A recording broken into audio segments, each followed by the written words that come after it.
Allez. Franchement, j'ai fait pareil avec Nevin la dernière fois. Et sur le premier podcast, j'ai oublié de lancer l'enregistrement. Voilà, Ah c'est bon, c'est ouais. bon. Allez, on est Ok. OK. Bon, écoute, oui, bon, attends, je regarde si tout est bon. Là, j'ai lancé. J'ai lancé aussi là. OK, bon, écoute, moi, c'est bon de mon côté. Si tu m'entends bien, je t'entends bien aussi. J'ai ma caméra. Moi, il pleut ici, le temps est pourri. Mais il fait bon vivre ou pas en Suisse? Non, c'est la tempête. T'es où, toi, exactement? T'es à Genève, c'est ça? Non, à Bienne, c'est vraiment au centre de la Suisse. OK, Près de Berne. d'accord. Pas de souci. Bon, écoute, bon, je te repose la question vu que j'avais pas lancé l'enregistrement avant. Bon, comment tu vas, Chloé? Très bien, merci. Écoute, au plaisir de te recevoir aujourd'hui sur mon podcast. C'est officiellement ma cinquième invitée. Ça me fait plaisir. Merci à T'aurais, toi. t'aurais dû être la sixième, mais bah, lui d'avant, malheureusement, n'a pas pu être présent. Mm. Donc, aujourd'hui, on va essayer d'explorer ton parcours en passant par les événements marquants de ta vie. On va revenir dans le passé. On va, on- Bien sûr, je le répète tout le temps, s'il y a des événements qui sont trop durs à aborder ou que tu ne souhaites pas aborder, je force à rien. Voilà, je sais pas si tu as pris une fiche de notes ou si c'est totalement au feeling, mais c'est Totalement c'est toi fine. qui vois. Et voilà, je te l'avais recommandé avant, mais c'est beaucoup mieux. Donc c'est cool. Le but, ça va être de comprendre tout ça et de te présenter d'une manière un petit peu différente pour innover et de présenter au monde, bah, enfin qu'on comprenne comment en fait aujourd'hui tu fais ce que tu fais et tu es devenu la Chloé que tout le monde connaît. Mhm. Juste avant de commencer le podcast, j'avais une question, rien à voir. Je voulais savoir comment est-ce que tu as rencontré Nevin? Via les réseaux sociaux. Ok, J'a- J'avais repartagé un de ses réels sur les édulcorants.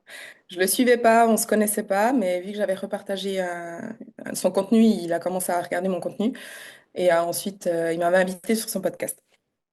ok, d'accord. Parce qu'en fait, tu me disais comme quoi tu avais passé ton diplôme de coach. Je t'avais pas posé la question la dernière fois, mais je me suis dit, tiens, peut-être qu'elle a fait Bayesian. Non, j'ai pas fait Bayesian. J'avais passé avant, j'ai passé en 2018. Ouais, une formation en Suisse, très très très nulle. Mais ça t'a jamais dit d'aller pousser, parce que Bayesian, c'est la formation aujourd'hui la plus complète ouais, qui est sur le marché. Mhm. Ça t'a jamais intéressé? Je pense pas que j'en ai vraiment besoin, on va dire. Ou peut-être en termes de temps aussi, après forcément, suivre une Ouais. formation, c'est s'impliquer. Ouais. Donc, ok. Bon, écoute, Chloé, pour ceux qui ne te connaissent pas déjà, est-ce que tu pourrais te présenter je vais pas dire rapidement, présente-toi en fait comme tu veux, et puis on t'écoute. Mhm. Donc pour faire assez simple, on va dire, donc je suis coach en ligne depuis 2018. En 2021, j'ai aussi créé une team de coachs, donc j'ai 7 coachs dans ma team.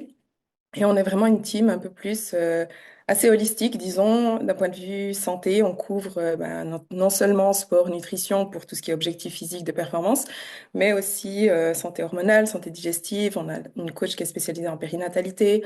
On a une psychothérapeute parce que je considère vraiment que le corps, tout est lié dans le corps en fait. Et s'il y a quelque chose qui fonctionne pas, ben, le reste ne va pas suivre. Euh, donc voilà, ça c'est mon métier, mon gagne-pain, on va dire. Et à côté de ça, je suis aussi donc créatrice de contenu.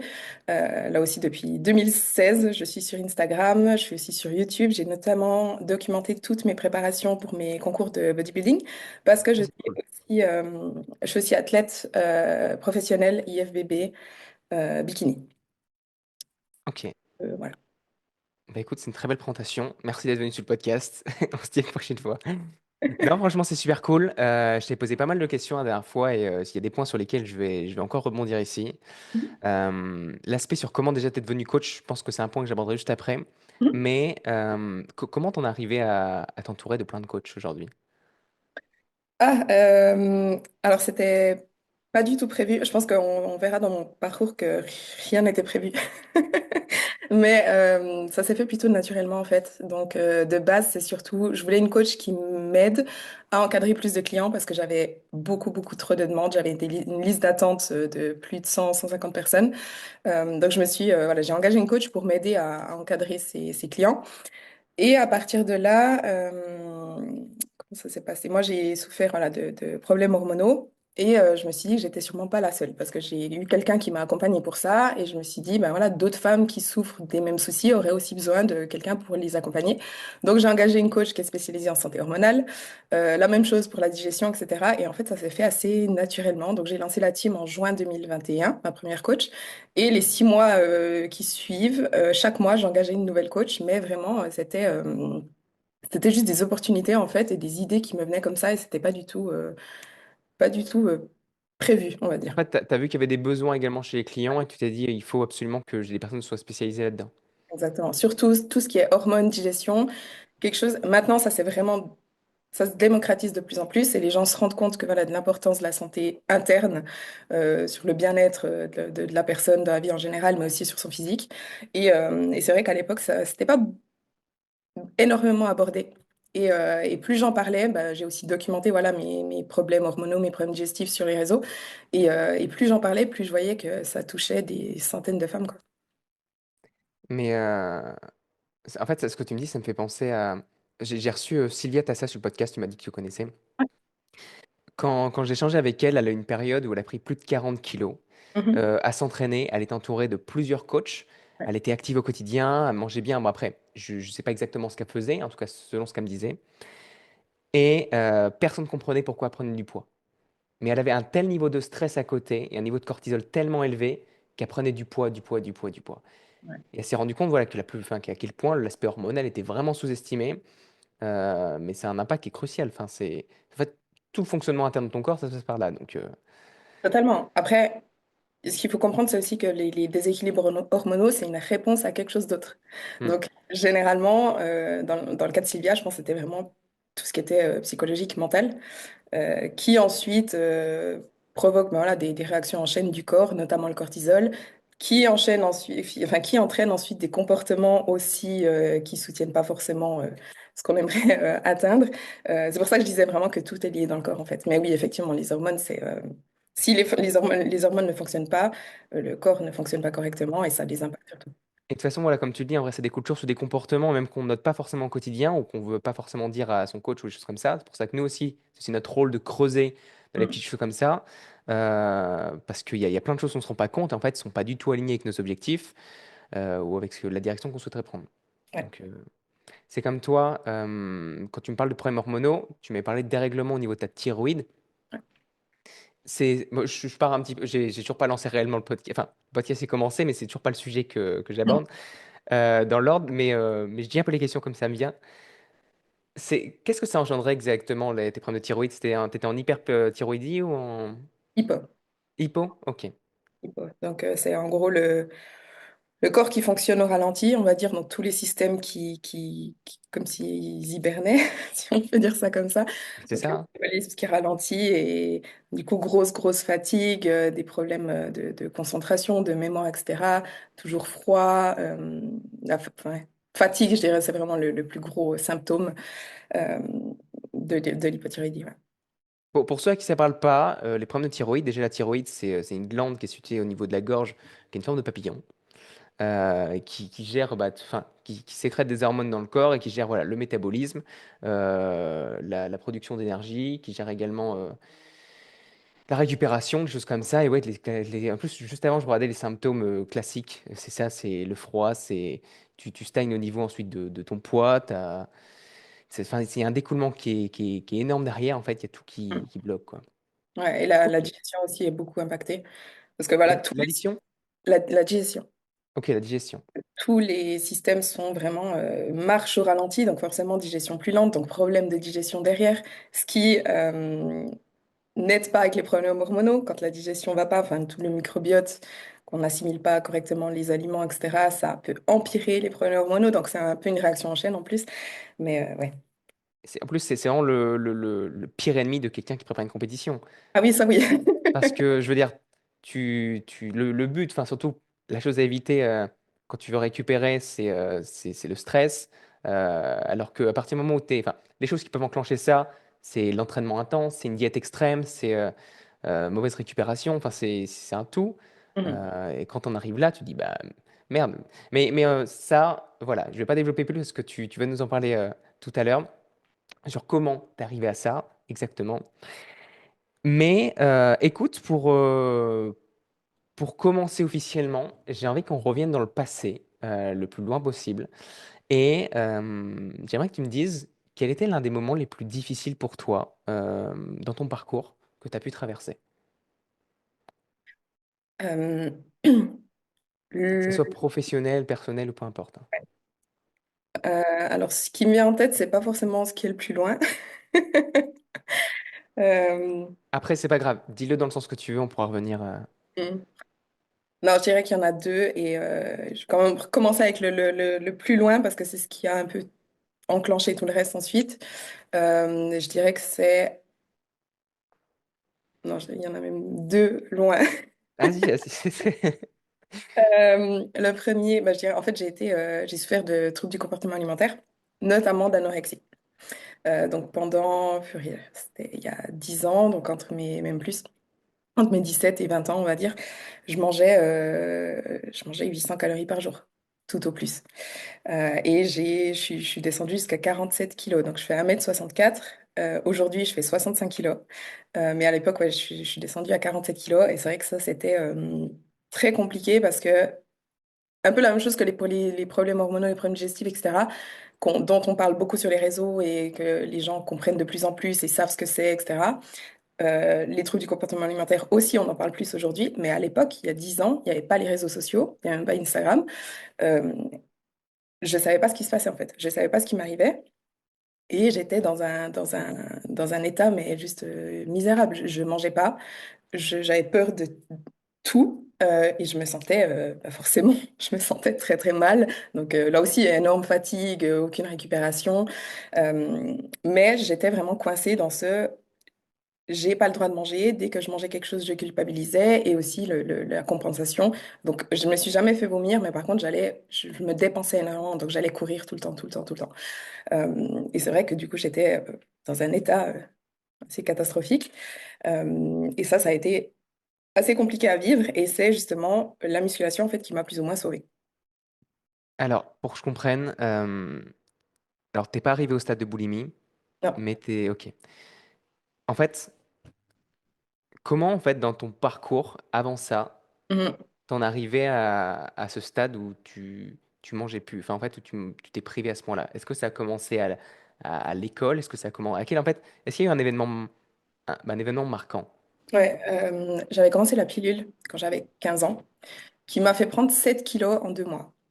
Donc avant ça, j'ai toujours eu un poids tout à fait normal, tout à fait sain, enfin ni en surpoids, ni trop maigre, etc. Mais c'est vrai que quand tu as 15 ans et que tu prends 7 kilos en 2 mois, c'est pas facile à vivre. Et j'étais effectivement à l'école, j'étais en études. Et du coup, j'avais commencé un régime. Donc j'avais acheté je sais pas si les auditeurs connaissent, mais les carnets là, des paresseuses. Peut-être ça dira quelque chose à Les, les les... paresseuses. Moi ça me parle pas. Enfin peut-être si je vois, je pourrais te dire oui, mais de nom ça me parlait pas. Je pense qu'en tant qu'homme, tu vas pas connaître, mais les femmes de mon âge, donc dans la trentaine, je pense qu'elles connaissent. Mais du coup, voilà, c'était un livre pour perdre du poids. Et du coup, Ok. on commençait à 1200 calories. Et c'était sur un mois. Et chaque mois, non, pardon, c'était sur un mois, oui. Et chaque semaine, voilà, on augmentait de 100 calories. Donc, on commençait à 1200 calories, ensuite 1300 calories, 1400, 1500, etc. Et sauf que moi, je me suis mis à 1200 calories et j'ai vu que je perdais du poids et que ça marchait. Donc la semaine d'après, je suis restée à 1200 calories parce que je voulais continuer de perdre du poids. Et en fait, voilà, je suis partie dans j'ai pris cette tendance-là où, ah ben, pas manger, ça me donne les résultats. Et sauf qu'au bout d'un moment, ben, voilà, j'étais à 1200 calories et je me suis dit, bah, je vais manger encore moins. Et encore moins, et encore moins. Et c'est comme ça que j'ai perdu. Je sais plus exactement mon poids de départ, mais je sais que j'ai fini à 47 kilos. Je pense que je l'avais dû commencer autour de 55. Ouais, 55, quelque chose comme ça. Donc tu te retrouves à un moment où tu prends 7 kilos d'un coup et ensuite tu te dis tiens, je peux perdre du poids. Donc tu as perdu les 7, tu as perdu plus. Ok. Ouais, c'est ça. Moi ça va en fait, tu es toujours encore plus lourd que ma copine en ce moment. Donc à ce moment-là, ma copine elle est vraiment pas très lourde en ce moment. J'essaie vraiment de lui faire prendre du poids. Mhm. Euh, mais en fait, ce qui est marrant dans ce que tu dis là, c'est que je me rends compte que ça a commencé avec la pilule, mais c'est l'histoire de ta vie en fait, les problèmes hormonaux. Mhm.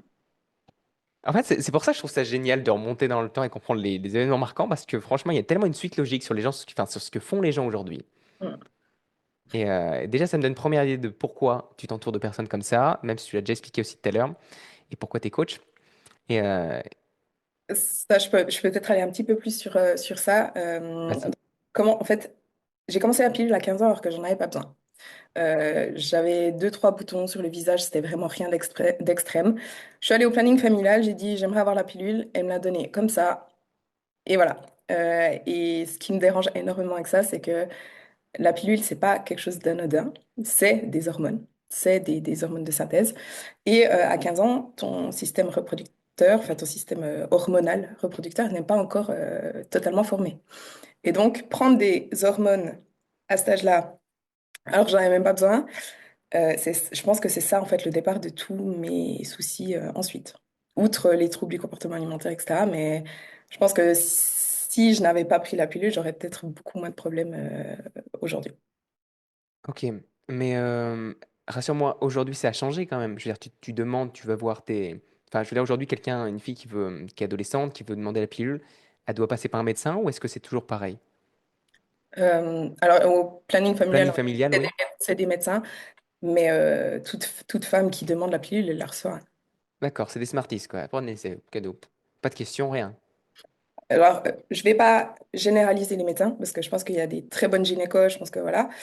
Mais de manière générale, en général, elles suivent pas beaucoup. Et dans mon parcours aussi, ben, j'ai eu beaucoup de problèmes avec mon cycle, des aménorrhées très longues. Et à chaque fois que j'allais chez ma gynéco, elle me disait, pour retrouver un cycle, prends la pilule. Et je disais non, je vais plus prendre la pilule parce que aussi ensuite j'avais essayé d'autres pilules, ça, enfin bref. Mais à chaque fois tu dis non, je veux pas la pilule, on te l'impose presque. Et quand on dit non, je veux pas prendre la pilule, là, en face, on a des réponses du genre pourquoi, tu devrais. Enfin, on est vraiment poussé à prendre la pilule. Ok. Je comprends aussi. Enfin, moi, tu vois, je fais toujours le parallèle avec ma copine. Euh, bon, elle n'a jamais eu de problème hormonaux directement, mais elle a la chance d'avoir un médecin qui est très à l'écoute là-dessus. Et même, elle a déjà vu des remplacements, enfin des remplaçants, parce qu'elle a eu des gros problèmes de pilules. Enfin, elle a des règles très douloureuses. Mhm. Des problèmes à ce niveau-là de médecins qu'on avait mais alors rien à carrer. Et elle était très contente quand elle tombait sur une remplaçante qui était une femme parce qu'elle était beaucoup plus à l'écoute. Et aujourd'hui, elle cherche une vraie gynécologue, au moins pour la conseiller. Enfin, c'est quand même fou, ça. De...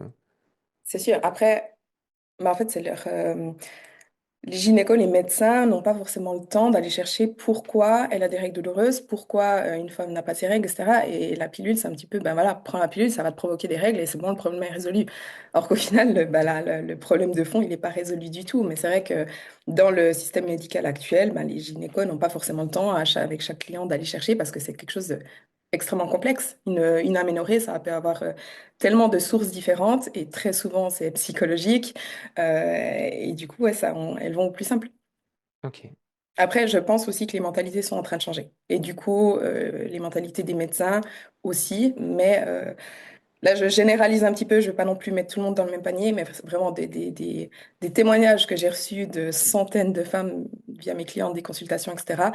La plupart du temps, c'est ma gynéco m'écoute pas, elle m'impose la pilule. Mais de toute façon, c'est un fait, hein. C'est même un problème de société, hein. Aujourd'hui, enfin, ça évolue peut-être, mais doucement. Ouais. Pour revenir sur après ta pilule, à ce moment-là, donc tu commences à perdre du poids. Enfin, t'achètes un livre qui te dit, Mm. tu te rends compte du coup que si tu suis le processus inverse de ce qui est marqué, ça marche. Avant d'en arriver là, je veux dire, avant de commencer à perdre du poids, c'était quoi? En fait, comment tu te voyais? Est-ce que tu avais des ambitions? Physiquement, je veux dire, est-ce que tu avais un rêve d'atteindre un certain physique déjà? Je pense pas vraiment. Tu te voyais comment, toi? Euh, En fait, si tu devais te décrire à cette époque. alors, je me souviens plus exactement, mais je sais qu'une fois que j'étais un peu dans cette optique perte de poids, et je vois que ça marche, je me voyais toujours trop grosse. Et je pouvais être, honnêtement, j'avais la peau sur les os, hein, mais je me souviens qu'à l'époque, je me voyais toujours trop grosse. Et je me disais toujours, pour avoir un beau corps, je me souviens plus exactement ce que c'était un beau corps pour moi, mais je me disais toujours, je dois perdre plus de poids, plus de poids, plus de poids. T'avais des références? Pas vraiment. Ou Euh, des points de comparaison peut-être à l'école? À l'école, non. Je dirais plutôt, ben, à l'époque, c'était plutôt ben, un peu les mannequins Victoria's Secret. C'était plutôt ça notre référence. Il n'y avait pas les réseaux sociaux, donc c'était plutôt, tu vois, les mannequins des magazines. Et d'ailleurs, ça aussi, tu vois, la communication à l'époque, et même encore maintenant, hein, c'était toujours perdre 6 kilos avant l'été. Tous les titres, c'était perdre du poids, manger moins, des, des choses détox ou des cures. Voilà, je me souviens, dans les magazines, il y avait des cures de pommes ou des choses comme ça. Et c'est vrai que ben, voilà, tu grandis en fait en voyant ça. Et c'est fou en plus parce que je pense à Antoine Foumbonne qui a travaillé en plus dans le milieu du journalisme sportif et qui expliquait un petit peu comment ça se passait. C'est toujours le cas aujourd'hui, hein. Chaque année, ils ont des sujets récurrents, ils vont traiter les mêmes choses. De la même manière, ils vont même pas pousser le truc parce que personne s'entraîne là-dedans. Et les régimes, voilà, perdre moins de 6 kilos avant l'été, c'est toujours le cas. Ouais, ouais. Non, c'est sûr. Ben, après, c'est ce qui marche, hein, c'est que les gens, ils voient les gros titres, perdre du poids hyper rapidement. Ouais, c'est ce que je veux et ils tombent Et dedans. après, on se demande pourquoi on est toujours dans le cliché en France. Il n'y a pas plus cliché que le milieu du fitness, hein, dans tous les cas. Le nombre de prénotions, de mythes qu'il y a là-dessus. C'est pour ça que moi, ça me tient à cœur également quand j'accompagne une personne de l'éduquer, de lui donner du pouvoir sur ce qu'elle fait. Tu vois, par exemple, moi, dans un accompagnement, il y a l'accompagnement, mais chose que je fournis en plus, et dès le début, je voulais absolument faire ça. Mais c'est l'aspect également éducation, moi, qui a été très marquant dans mon parcours. J'ai toujours voulu fournir un contenu de connaissances, d'applications pratiques. Toi, je fournis un e-book qui fait plus de 225 pages à chaque personne pour lui dire, vous en faites ce que vous voulez. Il y a des parties qui sont nécessaires, bien sûr, à comprendre, enfin, qui font partie du programme, mais le reste, c'est cadeau. Vraiment, c'est des tips, des astuces, des conseils. Et au moins, au quotidien, vous aurez une meilleure prise de décision, vous serez plus autodidacte, plus autonome et sur le long terme. Vous Exactement. n'aurez pas cette mentalité à être dépendant d'un coach. Et après, si vous avez besoin d'un coach, c'est parce que vous avez un vrai objectif. C'est Voilà. exactement. Et C'est, beaucoup c'est- de... Oui, dis-moi, oui. je pense que tu allais dire ce que j'allais dire. Beaucoup de coachs qui font l'inverse. Ils essayent de rendre dépendant le client. Ah, si le client a besoin de moi, bah, je réponds pas à ses questions, je lui explique rien parce que s'il a besoin de moi, il va rester et du coup, il reste plus longtemps et donc, je me fais plus d'argent, en gros. Et ça, c'est l'inverse de ma philosophie aussi et de mes valeurs. Dans le coaching, mon but, c'est justement que la personne, je la rééduque sur l'alimentation, sur le sport, je lui apprenne à à manger correctement par rapport à ses besoins à elle, à s'entraîner, etc., à adopter de bonnes habitudes pour qu'ensuite, bah, elle puisse arrêter le coaching et en fait utiliser ça bah, jusqu'à la fin de sa vie, quoi. Exactement. Je te rejoins totalement là-dessus. De toute façon, je pense qu'un coach qui marche de ce principe-là, de dire que je dois rendre mon client dépendant de moi, déjà, il y a un problème de fond. Ah ouais. Je veux dire, ça veut dire déjà, il y a un problème de valeur ajoutée. C'est-à-dire que en gros, tu n'es pas sûr de ce que tu fais. Parce que, je veux dire, si ton client si tu fais les choses correctement, ton client, il se rendra compte que bah, même s'il est autonome aujourd'hui, s'il veut se dépasser et que si, en fait, toi, tu évolues aussi constamment, tu vas pas lui donner toutes enfin, tu as beau lui donner des choses, toi, tu évolues aussi, tu as toujours des outils en plus, tu as une approche complémentaire, tu as un deuxième œil et tu es un stratège dans ton domaine. Donc, Et même, tu sais, même, enfin, même les athlètes et les coachs eux-mêmes ont besoin de coachs. Moi, je vais donner mon exemple. Je suis athlète professionnel, je suis coach depuis plus de 10 ans. J'ai des coachs. J'ai un coach qui me fait mon programme d'entraînement, mm, j'ai un coach qui me suit sur l'alimentation. Alors après, c'est surtout d'un point de vue décharge, tu vois, décharge mentale. Pas réfléchir pour soi-même parce qu'envers soi-même, on n'est jamais objectif. Mais malgré ça, même les meilleurs ont besoin aussi de coachs. C'est comme enfin, les athlètes de haut niveau, ils ont aussi des coachs, ils ont aussi des entraîneurs. Donc, ça veut pas, c'est pas parce que tu éduques ton client qu'il va se dire c'est bon, j'ai plus besoin de toi. Enfin, c'est il y a d'autres bénéfices, on va dire. je prends toujours la référence de dire, tu vois, je dis Cristiano Ronaldo ou n'importe quel enfin, grand athlète connu, il n'en serait pas là où il en est s'il n'avait pas son coach ou s'il n'avait pas tout un staff qui l'entoure. Je dis, il serait bon, mais personne ne le connaîtrait. Je dis, on devient excellent parce qu'on est entouré. C'est les personnes, voilà, enfin, on évolue avec les autres. Je dis, il y en a qui, enfin, j'aime ce principe qu'on peut se dire qu'on peut se faire seul, mais non, on se fait jamais totalement seul. Voilà. Écoute.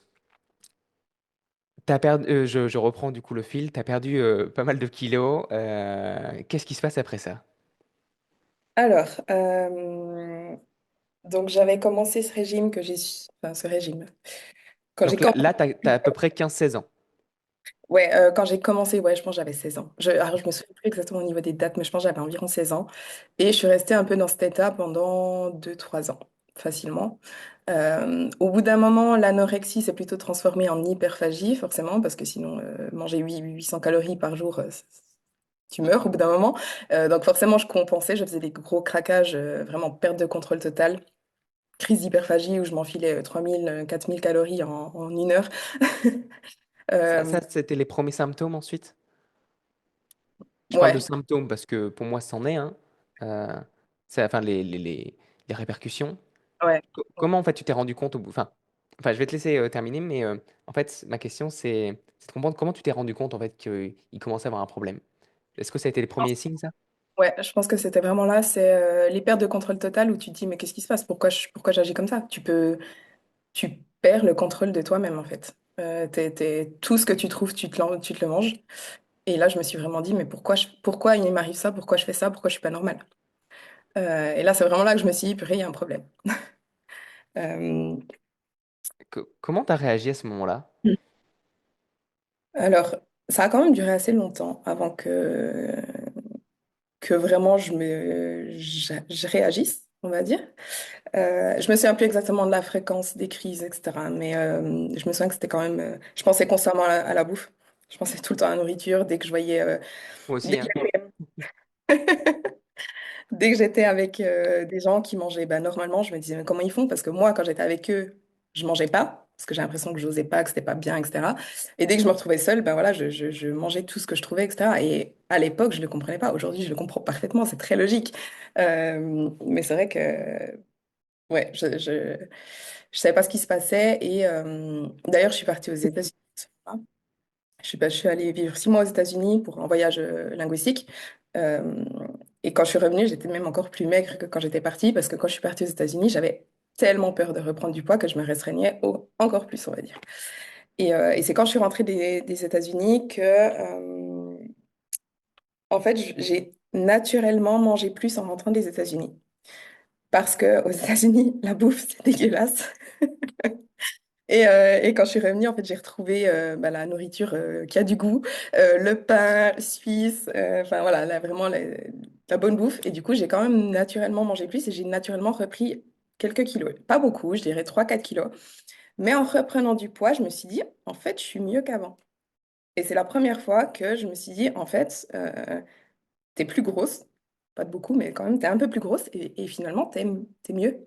Pas plus mal. T'as plus d'énergie, t'es mieux au quotidien. Et mieux physiquement. Parce qu'à l'époque, honnêtement, c'était surtout ça, c'était mon physique qui comptait. C'était le physique plus que le bien-être ou comment je me sentais. Je faisais un peu un déni de comment je me sentais vraiment.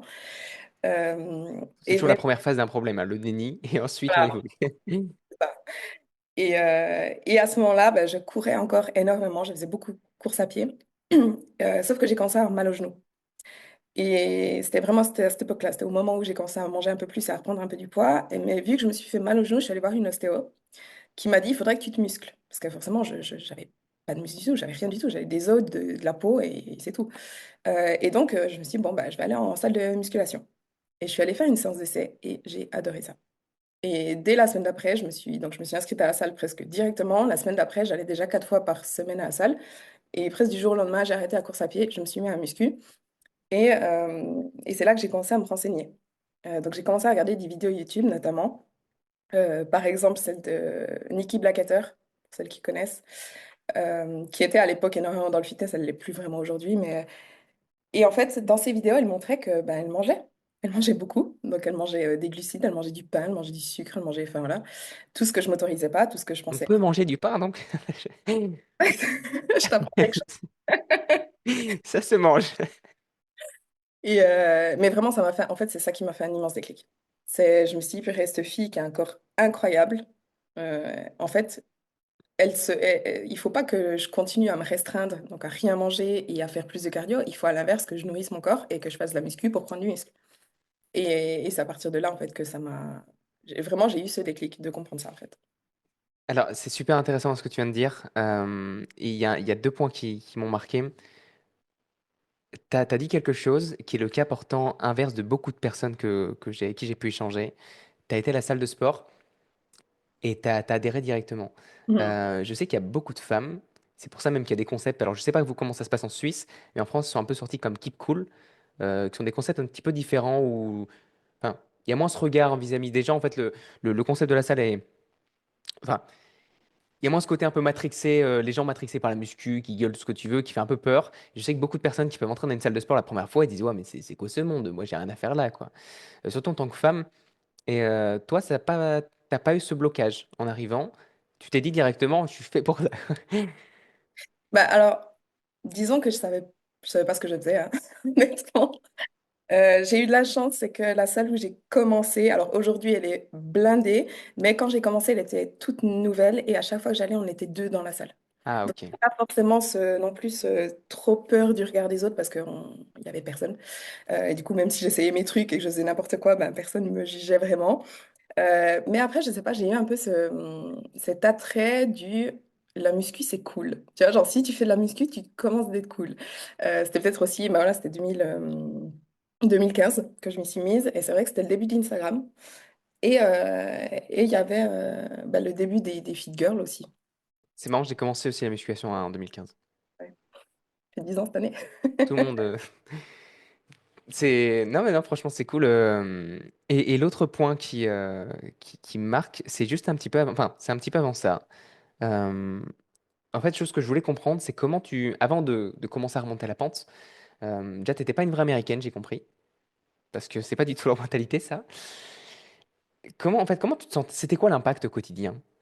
Est-ce que ça avait un impact sur tes proches? Est-ce que parce que je suppose que t'étais alors je sais pas si t'étais interne ou pas à l'école mais tu voyais tes parents le monde autour de toi c'était quoi les répercussions en fait de te dire bah à moins que les autres personnes que tu côtoyais, enfin, que tu voyais, te voyaient aussi, bah, enfin, je sais pas. Bah, en fait, c'est la question que je te pose. Comment les gens te voyaient autour de toi? Alors, je sais qu'il voyait qu'il y avait un problème.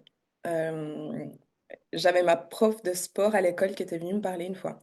Elle m'a demandé Ok. s'il se passait quelque chose chez moi, etc., parce que j'avais perdu beaucoup de poids. Forcément, j'étais dans le déni complet. Je disais, non, non, tout va bien, parce que je fais ça exprès. Enfin, j'ai voulu perdre du poids, mais tout va bien, alors qu'en fait, j'étais pas bien du tout intérieurement. Mais c'est vrai que la perte de poids était volontaire quand même. Mes proches, à l'époque j'étais en couple, mon copain avait pas forcément, il avait vu que j'avais perdu du poids, mais il trouvait pas ça problématique, alors que clairement si. Ma famille avait remarqué aussi, ma mère, ma sœur, mais j'étais totalement dans l'ignorance et dès qu'on m'en parlait, je disais non, non, tout va bien, ça te regarde pas, laisse-moi faire ce que je veux, etc. Donc j'étais vraiment dans le refus en fait d'écouter ce qu'il me disait et de voir qu'il y avait vraiment un problème et de recevoir de l'aide en fait. Genre, t'arrives à table, les gens te voient, tu manges, enfin, tu manges plus rien, et Alors à l'époque, j'habitais chez ma mère au début. Après, j'avais emménagé avec mon copain. Mais à je 15 faisais ans, c'est tôt quand même. à 17. Qu'en Suisse, ils sont différents, hein, je sais. Enfin, j'étais tout le temps chez lui en gros, donc j'étais quasiment Ok. plus à la maison, mais à 17, ouais, enfin bref. Mais ouais, justement à 15 ans, voilà, j'étais chez ma mère et je refusais qu'elle cuisine. C'est moi qui devais cuisiner parce que je voulais pas qu'elle utilise de l'huile, je voulais pas qu'elle mette du sel, je voulais pas que, enfin voilà, c'était vraiment, c'est moi qui fais à manger quoi. Ok. C'est plus, enfin, je comprends mieux maintenant. C'est pour ça que j'essaie vraiment de voir entre les lignes, les détails, tout ce qui se passe enfin, dedans. Donc, tu mets les pieds ensuite dans une salle de sport, tu commences à remonter la pente et tu vois que la musculation, c'est un déclic, game changer enfin, dans ta vie. Qu'est-ce qui... Ensuite, jusqu'à présent, ensuite ça va continuer comme ça. Comment tu arrives à faire ta première compétition derrière ça?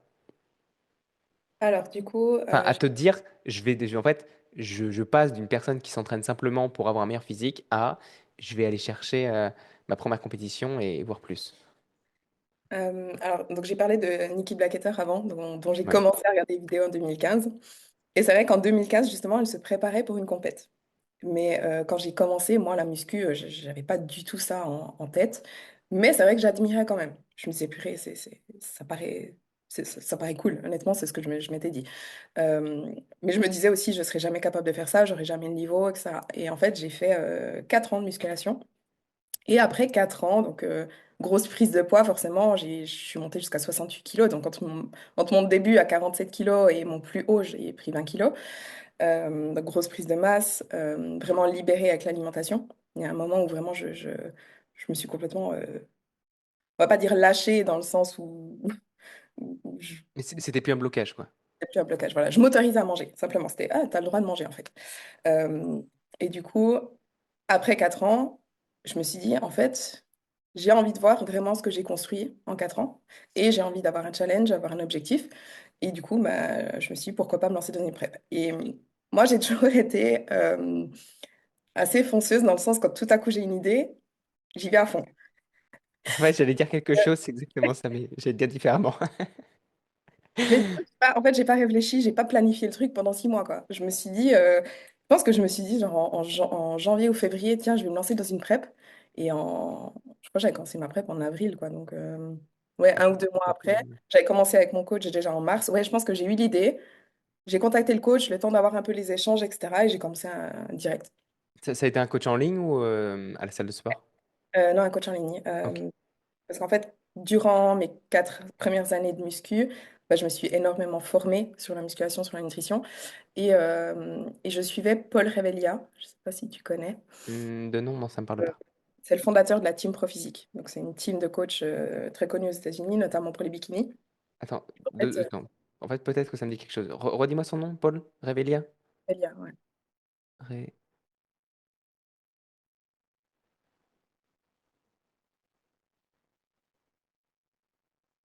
Bon, je trouve pas sur Instagram, mais c'est pas grave, je regarderai après.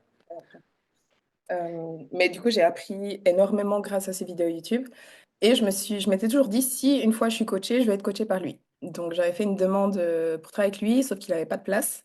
Donc, on m'a proposé un coach de sa team, que je connaissais pas du tout. Il s'appelle Steven Bogrand. Et je me suis dit, bon, bah, s'il fait partie de sa team, c'est qu'il a confiance en lui, et donc vas-y, j'accepte. Et en fait, au final, je suis très, très, très contente que Paul n'avait pas eu de place à l'époque, parce que ben, Steven, c'est vraiment c'est un coach incroyable, et au final, c'est devenu un pote, quoi. Super. Mm. J'allais dire juste avant, en fait, après avoir bouffé enfin, de la dopamine pendant 4 ans, fallait que ça parte, quoi. Fallait que je le Non. sorte quelque part. Mhm. Ok, donc c'est comme ça que tu as commencé ta première compétition. Ouais. Juste, est-ce qu'à ce moment-là, là on est en quelle année? 2019. 2019, ok. Donc déjà le milieu du coaching commence à bien émerger en France. Mhm. Bayern est sorti à ce moment-là. Euh, Est-ce qu'à cette période, il y a eu un autre événement marquant? Non, pas spécialement. Pas encore, ok. Non, non. Parce que tu m'as dit, il y en a deux qui te viennent, et puis deux avant, puis deux avant. Donc c'est pour ça que je ne veux pas en louper. Euh, ouais, si, si, si, pardon. Après, peut-être pas sur le même aspect. Non, non, oui, oui, alors oui. Ok, En 2018, bah, justement, le lancement de mon coaching à moi, en fait. Et du coup, ok, un revirement total de ma carrière. Enfin, ma carrière, ouais, parce que je faisais des études de marketing. Donc, j'ai un bachelor en gestion d'entreprise, spécialisation marketing, justement, dont j'ai été diplômée en 2018.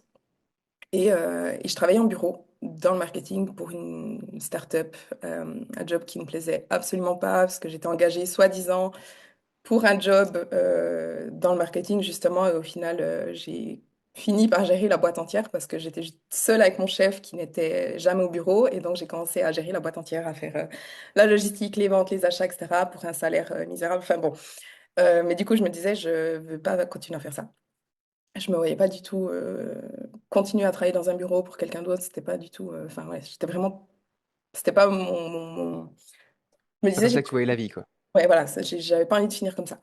Et en parallèle, bah, justement, j'avais commencé mes réseaux en 2016, et donc 2 ans après, donc 2018, mes réseaux avaient bien, mon compte Instagram avait bien fonctionné, et j'avais énormément de demandes de coaching. Vraiment, pendant une année, 2 ans, on me demandait toujours, est-ce que tu fais du coaching, est-ce que tu peux me coacher? Sauf que j'étais pas coach. Et c'est toujours ce que je répondais, j'étais, je suis pas coach, je suis pas coach. Et au bout d'un moment, bah, l'idée m'est quand même venue, je me suis dit, mais en fait, pourquoi pas? Parce que j'ai quand même des connaissances. Pourquoi pas me lancer là-dedans? Donc voilà, j'ai fait une formation coach en parallèle de quand je travaillais en bureau. Et au bout d'un moment, bah, j'ai quitté mon job et je me suis lancée dans le coaching.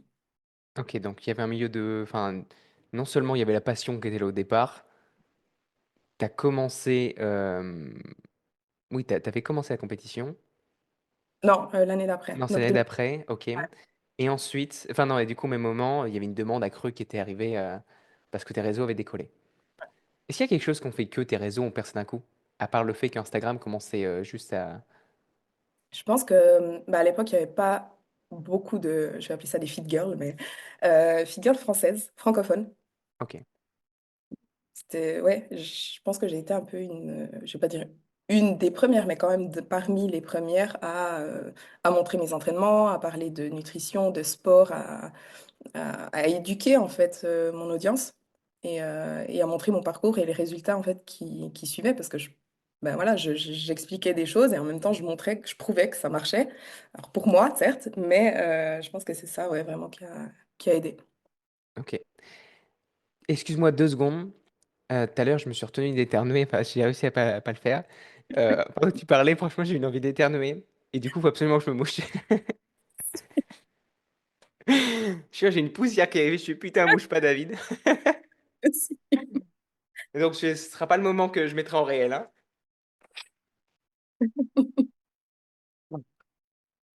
Ah, je te jure. En plus, je suis toujours malade. Mm. La journée, ça va. Mais la nuit, j'ai la La nuit, crève, c'est horrible. ouais, Ouais. Là. Mais attends, 2 secondes, hein. pas de souci.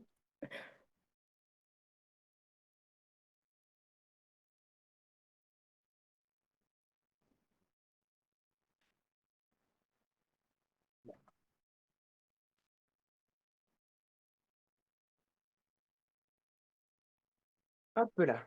Tac. La première fois que ça me le fait sur un podcast, je te jure, j'ai envie d'éternuer. Je dis, vas-y, non, c'est important ce qu'a dit. Si un réel, bouge pas, David. Non, par contre, vraiment, en vrai, j'ai la crève depuis le 25 décembre. J'en peux plus. C'est insupportable ça. Non, mais la journée, ça va, genre, j'ai rien, j'ai jamais vu ça. Tu sais, quand t'as une rhino, tu dis, bon, tu l'as ou tu l'as pas. Moi, non, Mhm. la journée, ça va. Je bouge même pas. Là, j'arrive la nuit et je crache mes poumons. J'en peux plus. J'ai dit, ça va faire quand même plus de 15 jours, je vais prendre rendez-vous chez le médecin. Enfin, je pense pas qu'il va me passer quelque chose de plus, mais peut-être qu'un bisou magique, ça fait quelque chose. Euh, Toujours aller vérifier. Au moins, voilà, dans le doute. Enfin, bref, c'était l'aparté. Ok. Bon, écoute.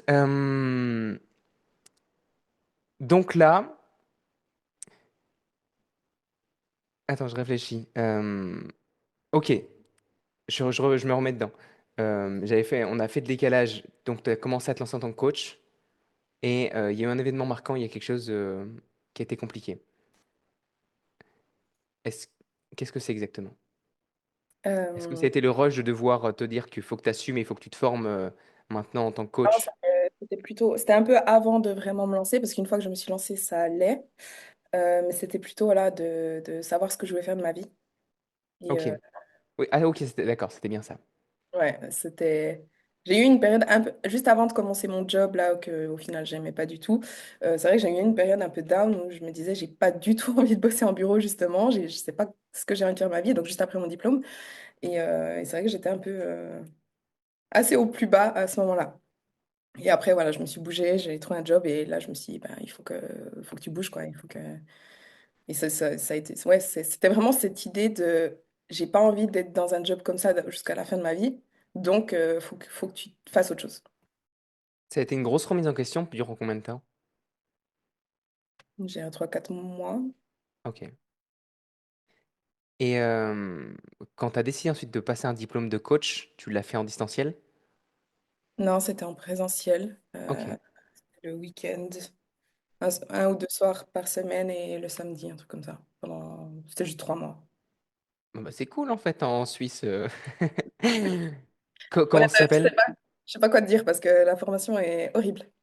C'est obsolète, j'ai limite appris au prof à faire un squat. Tu sais, les genoux doivent pas dépasser la pointe des pieds. Regarde le plafond quand tu remontes pour t'aider.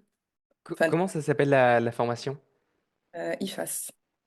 Ok, ça me dit quelque chose. Ok, bon, on n'en Ah, fera pas leur pub du coup. non, Donc c'est quelque chose que tu peux passer en 3 mois seulement, donc, et qui est reconnu et qui est reconnu également en France? je pense, je sais pas. Je crois que oui, c'était à Nyon, donc près de Genève. Je sais pas. Je sais pas pour la France.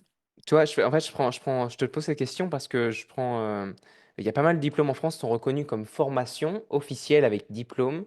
Même Bayesian s'est battu pour le faire reconnaître réellement en tant que diplôme, mais c'est pas reconnu comme diplôme d'État. Nous, notre système est pas le même qu'en France. Et par exemple, alors je sais pas exactement que ça se passe aujourd'hui parce que c'est encore évolué, mais si tu n'avais pas un certain logo spécifique sur ton diplôme, qui n'était pas en gros reconnu par l'État, tu pouvais pas exercer dans une salle de sport à moins que, enfin, en tant que salarié. Tu peux le faire en freelance et tout, c'est pas un problème, mais en tant que salarié. Donc, en gros, si t'avais pas un BPGEPS ou un truc dans le genre, c'est pas possible. Non, Il ici, y je a qu'en pense. France, en tout cas, que ça se passe comme ça, hein. Ouais, Parce que, oui, moi je te coupe, oui. non, je pense que c'est différent en Suisse, effectivement. Du moment que tu as un diplôme qui certifie, voilà, que tu as passé une formation, tu peux t'inscrire en tant qu'indépendante, donc en tant qu'entrepreneur. Et ensuite, ben voilà, c'est le canton, on a des cantons en Suisse, comme des départements français, qui valident si tu peux effectivement t'inscrire en tant qu'indépendant ou pas. Et pour être engagé en tant qu'employé, il n'y a pas de règles Ok, spécifiques. Je pense que c'est l'employeur qui décide si tu es suffisamment qualifié ou pas. ok. Moi, ça me parle des cantons, hein. Moi aussi, je suis d'un canton ici, hein. Ça réunit 3 villages, le canton. Et ok, bah, de toute façon, en vrai, il y a vraiment que la France qui fait chier avec ça, parce que tu vas dans le monde entier, ton diplôme, il est reconnu partout. Ça, c'est un peu Mhm. comme le principe des médecins. Admettons que, je sais pas, quelqu'un qui est médecin en Tunisie, il vient en France, le mec, il est médecin, il a un vrai diplôme, hein. Il vient en France, il est plus reconnu comme médecin. Ouais. Mais Ah, je suis ouais, médecin. ça J'ai dépend. j'ai fait quand même 9 ans d'études.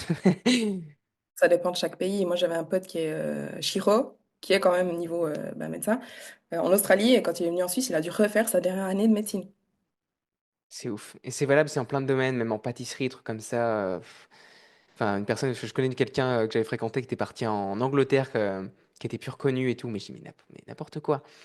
Non, mais j'ai vraiment, et en plus, j'ai en France, les diplômes, vraiment, ils sont éclatés. Enfin, BPGEPS, alors, je critique pas tout BPGEPS, hein, parce qu'il y a des personnes après qui sont vraiment passionnées, qui se donnent les moyens, et même il y a certains principes, enfin, en fonction de là où tu vas en France, sur le BPGEPS, il y en a qui sont très bien, mais je sais que pendant longtemps, c'était vraiment éclaté, et ça devrait même pas être reconnu comme diplôme.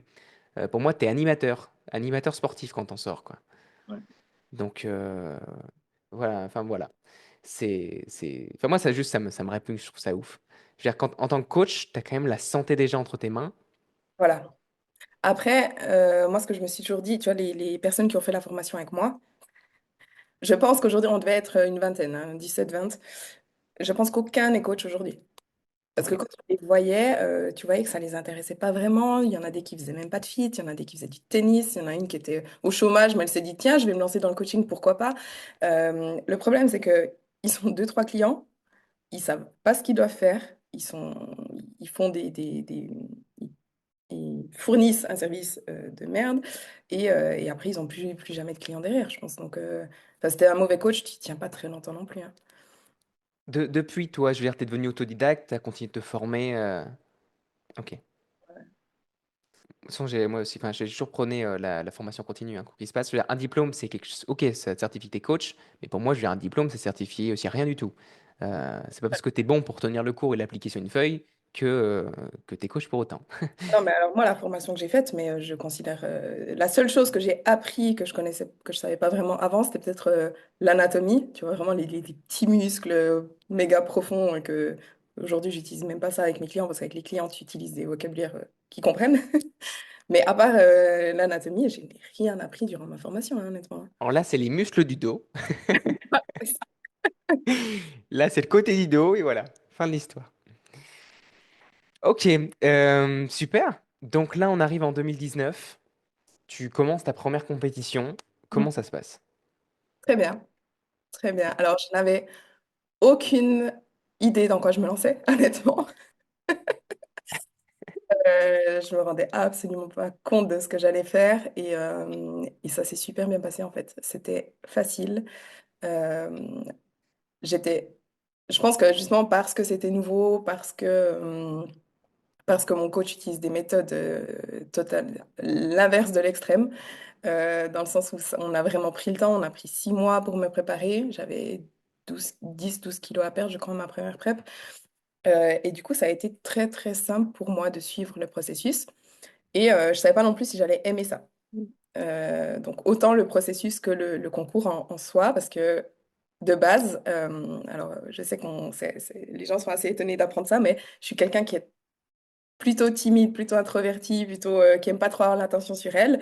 Et du coup, se retrouver à moitié à poil sur scène devant des centaines de personnes, je me disais, ça va pas forcément être mon truc. Et au final, bah, j'ai adoré ça. J'ai adoré le processus, j'ai adoré le concours, le jour du concours, j'ai adoré être sur scène. Et du coup, ouais, je me suis vraiment prise par les compétitions, parce que de base, je me disais, j'en fais une, voir, et on verra ensuite. Et au final, C'est vrai que c'est un peu paradoxal, et pourtant, ce qui est marrant, c'est que je remarque surtout dans le milieu, enfin, chez les femmes, beaucoup qui sont dans les compétitions sont bah, relativement introvertis. C'est pas forcément, tu dis, c'est pas le profil qui va se présenter. Genre, ceux qui se sont sur scène, sur les photos, ils ont l'air d'avoir un charisme qui est énorme, hyper à l'aise, comme si c'était inné. Pas du tout. hein. Parce que Après, je pense regardez, que c'est aussi pour ça que je me suis lancé ce challenge, c'était me dire, je fais un truc qui est dur pour moi. Tu vois, ce côté timide, etc., j'ai toujours essayé de me mettre dans des situations inconfortables pour moi pour essayer de surmonter ça, ou d'être justement moins timide, d'être plus à l'aise. Et après, dans ma carrière, tu vois, lancer YouTube, mais déjà mes réseaux sur Instagram, j'ai jamais montré ma tête pendant les 2 premières années quasiment. J'ai jamais parlé en face cam parce que je me gênais trop de parler. Et lancer pas YouTube, facile, hein. inimaginable. Et ensuite, voilà, mon coaching, tu vois, parler avec des clients au téléphone tous les jours, organiser des événements où tu as 40 clientes, enfin des choses comme ça, c'est vraiment des trucs de base, c'est pas du tout des choses dans lesquelles je suis à l'aise. Après, t'achètes un micro rod qui marche pas, et tout ça, quoi. Le bordel, Exprès, en fait. il a coûté une blinde. Ok. Non, franchement, c'est super cool. Est-ce que, depuis, tu as été ensuite visé de la carte pro. Mhm. Il s'est coulé combien de compétitions avant d'atteindre la carte pro? J'ai pas compris ce que tu as dit, pardon. Combien de compétitions est-ce que tu as dû faire pour pouvoir atteindre la carte pro? Alors en 2019, moi j'étais en IFBB Elite. Donc j'ai fait Swiss Cup, championnat suisse. Donc j'ai été championne suisse. Et ensuite j'ai fait une Diamond Cup à Rome où j'ai fini quatrième. Et l'année d'après, donc 2020, j'ai voulu aller en NPC, donc IFBB Pro League, Hmm, parce que je voulais plus être. Enfin, je voyais pas l'intérêt de concourir en élite alors qu'une fois que tu es pro, tu peux pas aller plus loin. Il n'y a pas de ok, perspective d'avenir. Donc voilà, j'ai fait 3 compétitions amateurs en élite. Et en 2020, je suis passée en NPC et j'ai fait 2 compétitions et j'ai obtenu ma carte pro à ma deuxième compétition. ok. Comment, là, enfin, je veux dire, le processus, tu as continué de te faire accompagner par le même coach? Toujours pas. Est-ce que c'est également lui qui t'a appris à poser? Non, posing, j'ai pris 1 ou 2 cours en présentiel avec une coach en Suisse. Ok, Pour commencer. Et ensuite, j'avais fait un cours avec Alison Testou je connais. et 2 cours avec Daraja, qui est une athlète pro aussi bikini, qui fait partie, c'est une copine aussi maintenant. J'ai acheté ça, il y a quelques années sa formation sur le posing à Alison. Ouais. Mais du coup, au total, j'ai fait, ouais, je pense 5 cours avec des coachs et sinon, c'était juste la pratique, pratique, pratique, pratique de moi-même. Ok. Qu'est-ce qui se passe dans ta tête à ce moment-là de te dire que je passe de faire une compétition enfin, pour le délire, pour me tester, pour me challenger, à me dire, bah, en fait, je vais viser la carte pro et voir le plus, en fait, jusqu'où je peux aller. En soi, alors la carte pro, oui, c'était un peu, j'ai envie de l'avoir, mais ça a pas vraiment été un objectif. Dans le sens, je faisais pas ça pour obtenir la carte pro. Je sais pas si Ok. c'est vraiment clair. Je me disais, si j'ai la carte pro, c'est cool. Mais si je l'ai pas, c'est pas grave. Je fais ça surtout parce que j'aime ça et pour mon expérience et pour me dépasser moi-même, en fait. Euh, Parce ouais. que c'est pas rien d'aller quand même décrocher. Je veux dire, une fois que tu as la carte pro, c'est quand même un certain. Enfin, je peux pas en parler dans le sens, je l'ai pas vécu moi-même, mais c'est quand même un certain engagement ensuite. Dans le sens, enfin, t'es pas engagé à te représenter à chaque fois, mais euh, une fois que tu sais que tu as passé un cap, parce que enfin, il y a quand même une barrière, parce que tu dis en gros, tu t'es présenté une compétition en sachant que si tu te déplaces, enfin, si tu te classais bien, il y avait ça à décrocher. Mais ensuite, ça veut dire qu'on passe quand même d'un autre monde, la Mhm. musculation, que maintenant il y a un certain niveau, enfin, il y a un challenge qui est plus pareil, enfin, j'arrive pas à exprimer le mot que je veux là. Je sais pas si tu vois où je veux en venir. Ouais. Non, bah en fait, Sans parler du côté obscur de la musculation, je veux dire vraiment, il y a. ça, c'est un autre niveau en fait. Les compétitions en pro n'ont rien à voir avec les compétitions en amateur. Sauf que ça, je me suis rendu compte après coup. Voilà, c'est à peu près là que En je veux. moi, j'aurais jamais imaginé obtenir ma carte pro à mon deuxième concours. Donc, mon premier concours, j'ai fini deuxième ma classe. Et c'est vrai que 2 ou 3 semaines après, j'avais le deuxième concours et je me suis jamais dit que j'aurais ma carte pro. Et du coup, je m'étais jamais dit, enfin, j'avais jamais réfléchi au fait que, ah ben maintenant, tu vas concourir en pro. Et pourtant, j'ai fait mon premier concours pro 2 jours après avoir obtenu ma carte pro. Ok. Mais c'est vrai que c'est pas la même chose, c'est pas le même niveau. T'es dans un total, dans un, je trouve pas les mots non plus. Non, mais il y a C'est- tout cet aspect, voilà, déjà, enfin, il y a une certaine pression, il y a un challenge qui est différent, enfin, l'enjeu est différent, Mais même si après, oui, le niveau en soi est vraiment différent parce que tu peux être la meilleure en amateur, mais quand tu es sur le circuit pro, c'est pas parce que tu as été bonne en amateur que tu vas être bonne en pro, hein. Parce que le niveau est tellement élevé que tu te retrouves sur scène en pro, tu es là, ah ouais, pas du quand t'es arrivé dans le milieu professionnel, enfin, dans le monde de la compétition, est-ce que ça t'a pas fait peur de voir, par exemple, bon, après, c'est des catégories différentes, mais te dire, tiens, en fait, il y a des femmes qui peuvent ressembler à des hommes, physiquement, qui sont extrêmement imposantes, de dos, tu sais plus si c'est un homme ou une femme. Non, parce que en bikini, honnêtement, on est petite, hein. On est vraiment petite même si tu as l'impression que les filles, elles sont énormes en photo, en vidéo, en backstage, à côté de toi, on n'est pas très grosse. Mais après, moi, je me suis jamais dit ça parce que naturellement, tu vas jamais ressembler à un homme. Tu vas Et jamais même, devenir. et, tu euh, savais que tu voulais rester dans une catégorie Ah oui. spécifique, voilà, que tu voulais pas passer Non, non. ailleurs. Ok. En fait, je savais que si je voulais aller dans une autre catégorie, déjà, je ne le veux pas pour moi parce qu'effectivement, ça devient trop, je trouve, physiquement à vivre au quotidien. Mais je savais que si je voulais passer dans une catégorie au-dessus, donc figure, j'aurais pas pu rester naturelle. Et ça, c'est hors de question. Je n'ai jamais de ma vie envisagé de prendre des produits. Ça a toujours été hors de question. Et je me suis toujours dit, le jour où je dois prendre des produits, j'arrête en fait. Je passe Ok. pas.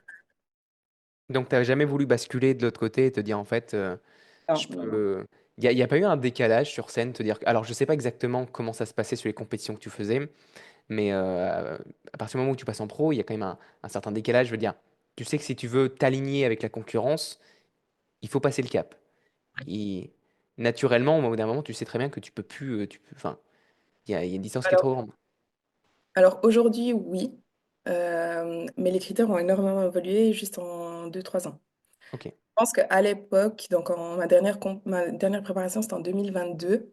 Je pense que j'étais encore compétitive, même en pro. Euh, mais ça devenait déjà limite, dans le sens où je me disais déjà, OK, les critères là, ils sont tellement hauts, je ne sais pas si naturellement j'ai vraiment le niveau.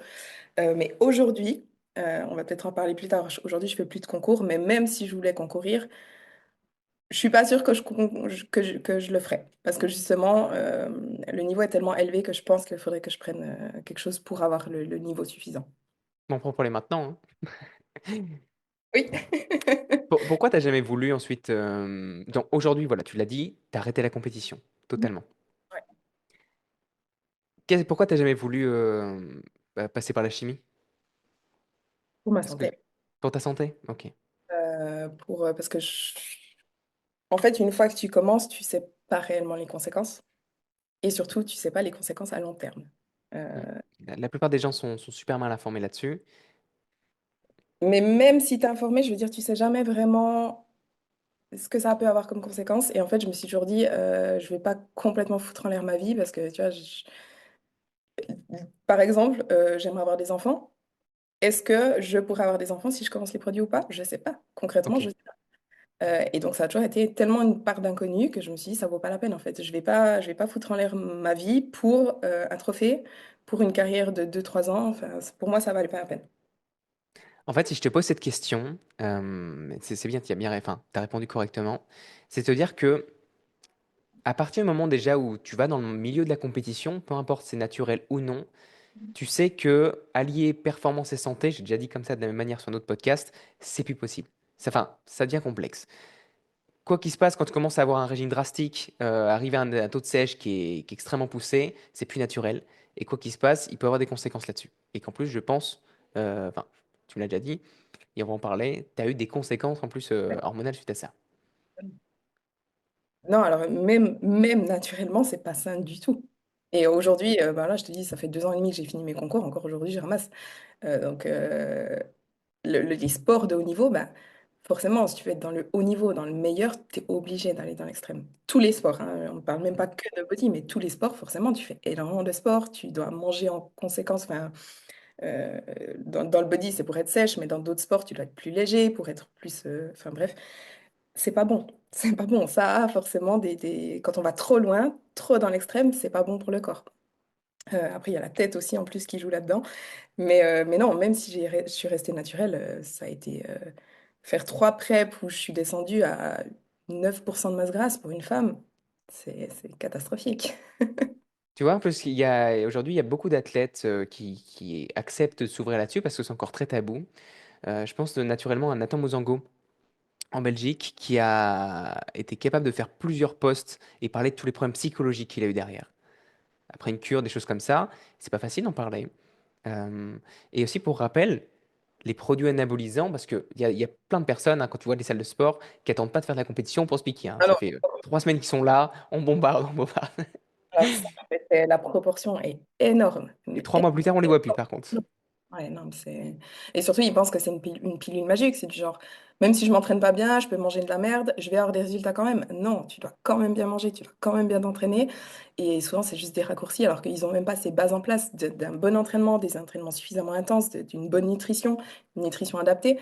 Et ils prennent ça en se disant, ça va me donner un physique de malade dans 2 semaines, quoi.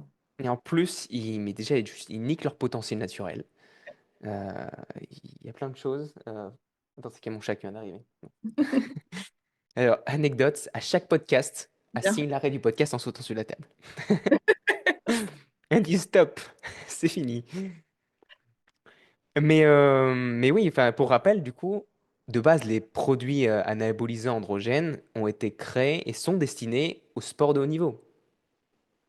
Parce que dans le milieu du bodybuilding, c'est très cliché de dire tiens, parce que c'est quelque chose qui se voit physiquement, mais tous les sports à haut niveau, bah, il y a du dopage. Alors, je sais pas si on a dans le ping-pong, mais, Oui. mais ça m'étonnerait pas.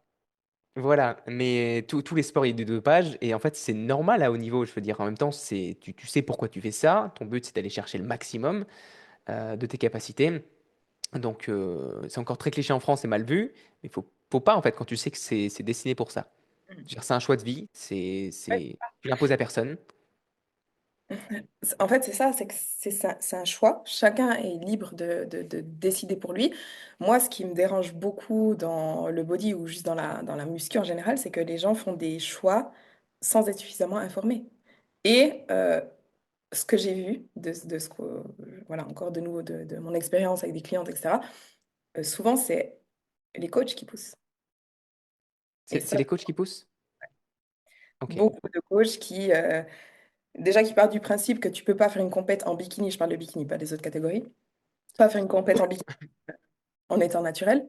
Donc, s'il part du principe tu peux pas être bikini et naturel, bah, du coup, dès qu'une fille se dit, tiens, je veux commencer en bikini, bah, il dit, bah, tu peux pas le faire naturellement, prends des produits. Ou certains coachs qui, bah, voilà, ils veulent juste les résultats pour poster des avant-après impressionnants sur Internet. Et du coup, bah, vas-y, prends des produits, tu auras plus de résultats plus impressionnants pour ma pub. Ok. En fait, c'est un point intéressant que tu dis là parce que, enfin, moi, j'ai toujours voulu garder une certaine distance avec l'aspect en gros chimie. J'ai toujours voulu avoir les connaissances pour pouvoir me dire, je peux sensibiliser la personne et lui faire comprendre qu'elle pèse le pour et le contre elle-même. Si elle décide de passer, enfin, de passer le cap, c'est son choix et je le respecterai. Mais à aucun moment, moi, j'irai enfin, c'est aussi de l'éthique, lui imposer ça. C'est son choix. Mais en soi, le milieu de la compétition, enfin, c'est quelque chose pourtant que je touche. Et pourtant, je veux pas. Enfin, je veux dire, autant je m'y intéresse pour sensibiliser et savoir que s'il y a des répercussions, comment on peut agir. Mais autant aller. Putain, j'ai perdu le fil là. Comment je voulais le dire par rapport enfin, pour rebondir par rapport à toi. Mais autant, en fait, je veux pas m'impliquer plus que ça. Ouais. Je veux pas aller renseigner sur les produits. Je veux pas. Enfin, il y a en fait, il y a un cap que je veux pas passer. parce que ça m'intéresse pas déjà. Et on m'a déjà proposé de rejoindre des groupes, même pour m'intéresser davantage à ça, parce que je dis non, je m'en fous. C'est pour d'autres, ok. Moi, en tout cas, ça m'intéresse pas. C'est pas non plus, c'est même pas dans ma cible. Et personnellement, ça m'intéresse pas non plus. Et après, avec les clients aussi, il faut être... un client, il faut pas lui imposer tes objectifs. Hmm. Dans le sens où non seulement il y a des coachs qui poussent à prendre des produits, justement, mais il y a aussi des coachs qui poussent à faire des compétitions. Moi, j'ai déjà des filles qui m'ont écrit et qui m'ont dit, ah, mon coach, il me dit que je devrais faire une compétition, mais je sais pas trop. Si c'est pas l'idée de la fille, c'est pas au coach, en fait, d'aller lui dire, vas-y, fais des compétitions et de la pousser à faire ça, en fait, parce que ça doit être tellement un choix personnel, et puis c'est la même chose pour les produits.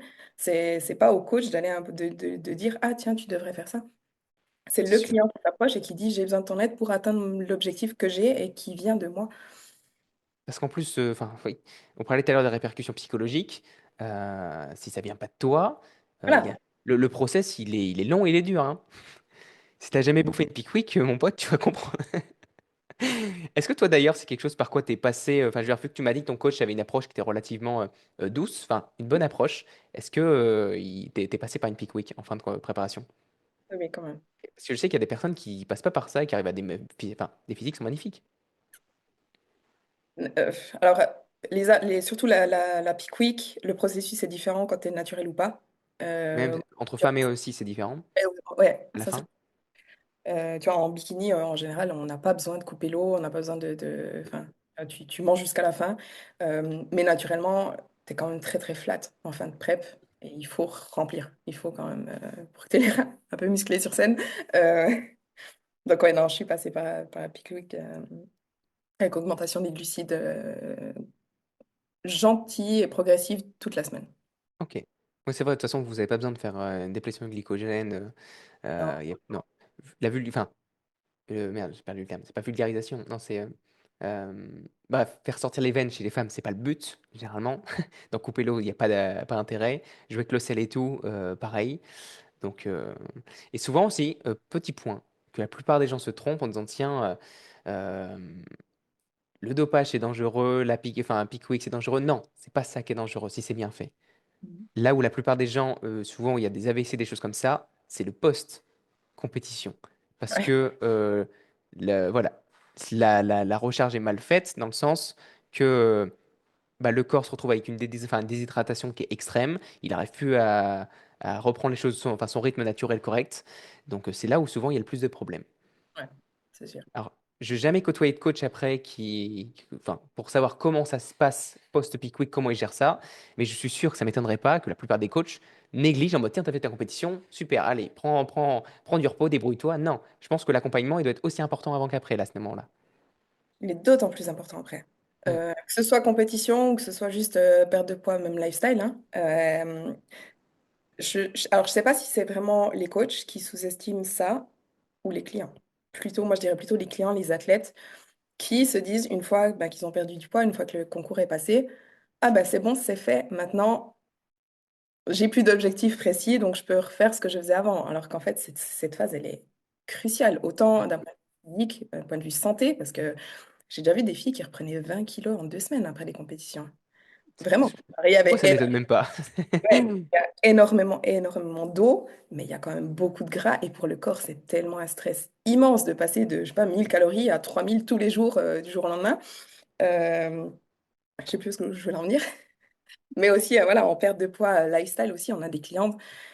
Assez souvent, moi, en coaching, avant même de commencer une perte de poids, je dis bien, une fois qu'on a atteint l'objectif, il faut continuer le coaching presque aussi longtemps que ce qu'a duré le déficit calorique pour maintenir les résultats, pour retrouver une santé optimale, pour psychologiquement aussi retrouver un niveau de vie normal et pas être, ouais, pas reprendre 10 kilos en 3 semaines, quoi. De toute façon, c'est fou aussi à quel point, enfin, tu vois, d'un côté, le corps est bien fait, mais tu te fixes un objectif, admettons, ta deadline, c'est ta compétition.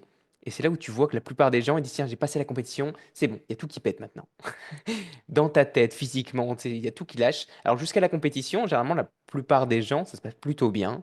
S'il n'y a pas de blessure, des choses comme ça. Mais le post-compétition, il y a tout qui craque, là. Après, c'est très dur, hein.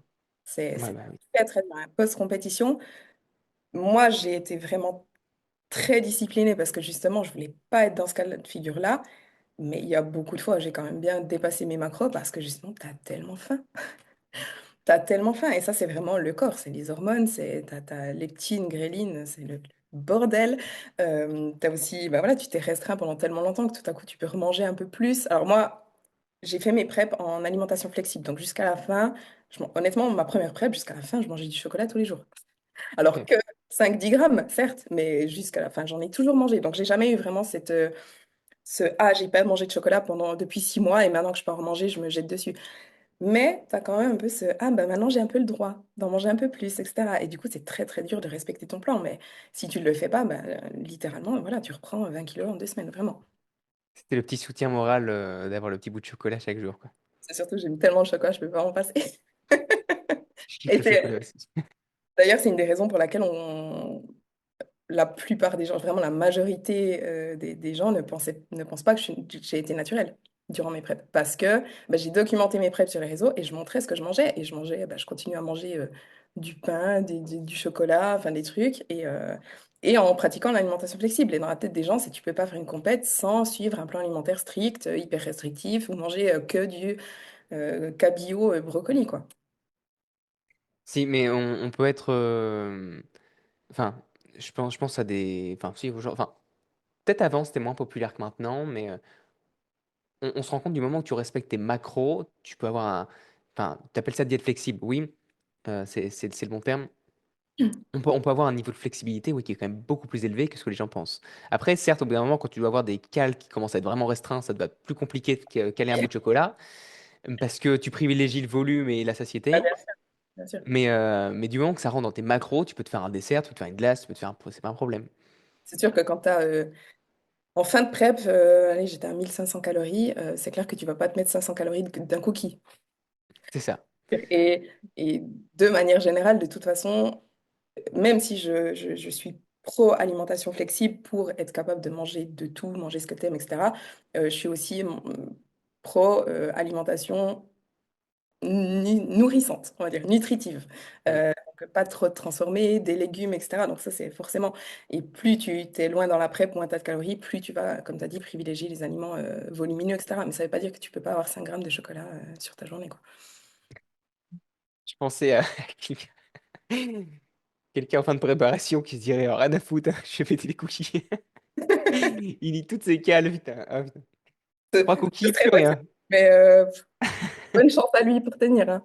Et pour le physique au Je final. sais que c'est aussi, toi, c'est marrant parce qu'Annabella, sur mon premier podcast, on en parlait, a dit il y a peu de femmes sur les compétitions qui parlent des craquages. Parce qu'ils veulent renvoyer toujours la bonne image. Non, il y a aussi beaucoup de craquages, hein. Et c'est pas grave. Enfin, c'est pas grave. C'est pas la mort absolue.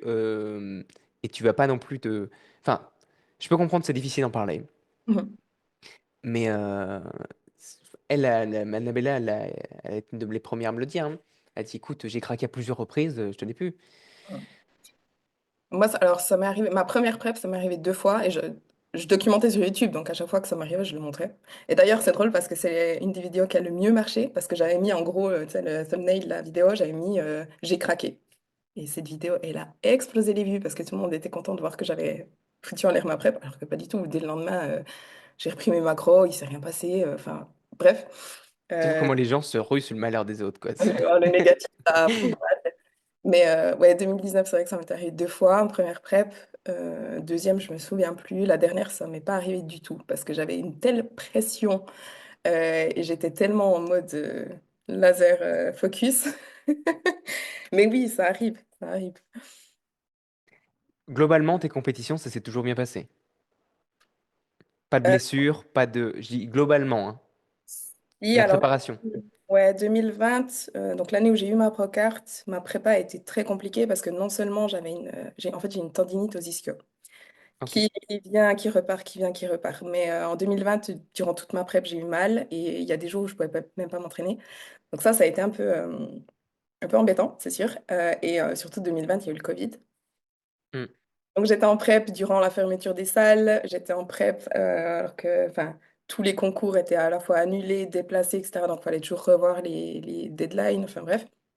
Mais sinon, ça s'est bien passé. Il y a juste ma prep 2022, donc j'ai fait les concours 2019, 2020, 2020. 2021, j'ai pris off et j'ai refait une prep en 2022, donc en tant que pro. Ok. Et 2022, ça s'est moins bien passé. Et c'est là où on arrive du coup à notre troisième événement. Ouais. Donc pour remettre un peu en contexte, donc 2020, Procart, premier concours pro, deuxième concours pro où j'ai fini deuxième. Et à la fin de cette année-là, donc fin de l'année 2020, donc c'était ma deuxième prep, 2 années consécutives, euh, pas mal de soucis hormonaux. C'est là que ça a commencé en fait. Déjà, j'étais en aménorrhée depuis 2019. Donc ça Hmm. faisait 1 année et demie que j'avais pas mes règles. Euh, Thyroïde, enfin début des problèmes thyroïdiens, hypothyroïdie. Et c'est pour ça que j'ai pris l'année 2021 off. Parce que je me disais, il faut que je récupère une bonne santé avant de me relancer dans une prep. Et j'ai repris beaucoup de poids cette année-là. Enfin, beaucoup de poids. Je suis remontée à 65, à peu près comme je suis maintenant. Ok. Euh, mais tout s'est plus ou moins réglé. J'avais des résultats sanguins qui étaient normaux. J'ai retrouvé mes règles. Sauf que je me suis relancée dans une prep en 2022. Et j'avais retrouvé mes règles que depuis 3 4 mois. Donc, c'était pas non plus stabilisé. Ça restait fragile. Et quand j'ai commencé ma prep 2022, donc c'était en décembre, dès février, j'ai reperdu mes règles. Et mars, à partir de mars, tout à coup, j'ai été hyper fatiguée. Et vraiment, mais hyper fatiguée, c'est pour dire, je dormais 11 12 heures par nuit. Et tous les après-midi, je faisais une sieste de 2 3 heures. Donc j'étais dans un état. Je dormais tout le temps, tellement j'étais crevée. Et même quand j'étais réveillée, j'étais au bout de ma vie. Et c'est vrai que début de ma prep 2020, du coup, ça faisait ouais, 2 3 mois que j'étais en prep. euh, je devais aller faire mon cardio. Je pleurais sur mon tapis parce que je me disais, ça va pas le faire. Je vais pas y arriver.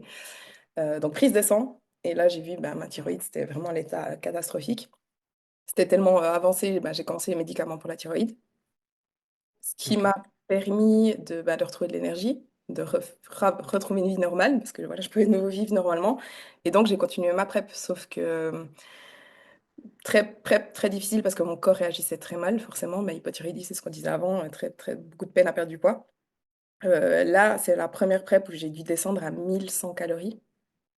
Alors seulement 2 semaines, mais quand même, j'étais jamais descendue aussi bas parce que ben, mon premier concours approchait, j'étais pas prête en fait. Je perdais pas assez de gras. Donc je suis montée sur scène, premier concours, j'étais juste pas assez sèche. Et ensuite j'ai enchaîné les concours. Et j'ai eu des bons résultats quand même. J'ai fait des top 3 des top 4. Je veux dire, sur le circuit pro, c'est quand même des très bons résultats. Mais j'ai fait 4 concours en Europe, donc Italie, Espagne, Portugal, Angleterre. Et ensuite, je suis partie aux États-Unis. Et c'est là que ça s'est dégradé. Ok. Alors, t'as dit beaucoup d'informations. En plus de ça, t'as dû te déplacer. Ça doit quand même être ouf de te dire tu dors 12 heures par jour. Tu travailles, t'es mort en fait, c'est ça? Ah, total, j'étais au bout de ma vie. En plus, t'étais en couple aussi à cette période, non? Non, non, même pas. Non? Ok, d'accord, il n'y a pas eu d'impact sur la relation, tout ça. Non, Ok. c'était vraiment, et heureusement, hein, parce que c'était la seule chose qui était dans ma vie à ce moment-là, c'était ma prépa. Est-ce que ton coach, qui était toujours le même, Ouais. t'accompagnait également sur tout cet aspect psychologique pour essayer de comprendre, enfin pas comprendre, mais te soutenir Alors, tout ce qui est physiologie interne, on va dire, donc hormonale, etc., j'ai été suivie par Victoria Felkar, qui est Ok, il y a déjà quelqu'un d'autre, ouais. ouais, une spécialiste en santé hormonale chez les athlètes de haut niveau. Donc, ouais, elle était là et c'est elle qui bah, elle me faisait faire les prises de sang et ensuite elle me suivait à ce niveau-là. Ouais. Ok. Et ensuite, pour chaque compétition, donc là, tu les as tous fait quand tu les as enchaînés, c'est dans la même période, c'est même pas la même année, c'est dans les semaines qui se sont suivies. Ah oui, alors en fait, le problème, j'ai envie de dire, c'est qu'en Europe, il n'y a pas encore énormément de concours pro et du coup, ils les mettent tous en même temps. Et quand tu te prépares, ben, pendant ma prep, elle a duré 7 mois. Quand tu prépares 7 mois pour une saison, ben, tu vas en faire autant que tu peux, forcément, pour Donc essayer t'enchaînes. d'enchaîner. En fait, j'ai fait 3 week-ends de suite, 3 concours dans 3 pays différents. Oh là là. En plus, avec l'avion, avec la Avec là, fatigue. ouais, les peak week. En plus, tu enchaînes 3 peak week de suite. Donc, 3 peak week, 3 semaines où tu recharges, en fait, mais t'as pas le temps de vraiment décharger. Donc, mon dernier concours de ces 3 concours-là, j'étais trop pleine. j'étais presque, j'étais toujours pas assez sèche et presque ouais, j'étais un peu trop, quoi. Et ton corps qui a dit, hey, mec, tu t'arrêtes un jour ou... C'est là que, du coup, j'ai eu 2 semaines, enfin, j'ai eu un week-end de pause et ensuite un week-end, un autre concours en Angleterre. Et là, j'étais vraiment bien. Là, c'était mon meilleur physique où j'étais assez sèche parce qu'on a eu 2 semaines, du coup, pour vraiment pousser, pour Ok. perdre un petit peu, recharger correctement. Et là, j'ai fini troisième, du coup. Et les Euh, médicaments pour la thyroïde, comment... Enfin, déjà, t'avais aidé à mieux récupérer tout ça? ah oui, oui, ouais, ouais, depuis, Ok. bah, j'ai commencé les médicaments, c'était en mai, je sais pas, quelque chose comme ça, enfin au printemps. 3 jours plus tard, c'est bon, j'étais de nouveau moi-même en fait. Enfin, je me retrouvais mon énergie habituelle. Et après, depuis là, ben, les médicaments n'ont pas changé jusqu'à la fin. Ok. Aujourd'hui encore, je prends mes médicaments pour la thyroïde. Et ensuite, tu m'as dit, je suis parti aux États-Unis avec un sourire. Oui, 2 derniers concours de la saison, du coup. C'est pas les bons souvenirs, les États-Unis, j'ai l'impression. Ah, c'est pas des très bons souvenirs. Au début, elle y va, elle fout de la merde. Mais c'est le retour qui était bien. Ouais, bah en fait, quand je suis arrivée aux États-Unis, donc mon concours c'était le week-end, donc le samedi ou le dimanche, je sais plus. Je suis arrivée le lundi et j'ai fait mes photos de check-in. Et j'ai dit à mon coach, j'ai dit, il y a quelque chose qui va pas. Genre physiquement, j'étais là, je suis pas comme d'habitude. Et normalement, durant une peak week, chaque jour de ta peak week, tu t'améliores. Chaque jour, ton physique devient mieux, tu deviens de plus en plus, pas plus sèche parce que tu perds pas du gras en peak week, mais tes muscles se remplissent, donc tu as l'air plus musclé. Donc chaque jour, normalement, ton physique s'améliore. Et là, chaque jour, mon physique se dégradait. J'étais là, mais je deviens de plus en plus flotteuse, moi j'ai l'air de moins en moins musclée. Et en fait, je faisais un burn-out. Donc mon corps était au bout du bout. J'étais quand même bien fatiguée. J'arrivais plus à m'entraîner correctement, etc. Parce qu'en fait, je suis allée trop loin. Une prep trop longue, trop peu de calories pendant trop longtemps, trop de cardio pendant trop longtemps, et mon corps a un peu pété les plombs, on va dire. Et en fait, c'est comme si mon corps se bouffait lui-même, dans le sens où Ok. j'ai perdu, en peak week, j'ai perdu 2 kilos en une semaine, et c'était que du muscle. Parce qu'il n'y a plus trop de gras à perdre en même temps, hein, donc, Attends, ça veut dire en gros, c'est l'impact moral qui a eu enfin, qui a découlé sur le physique quand tu parles de burn-out.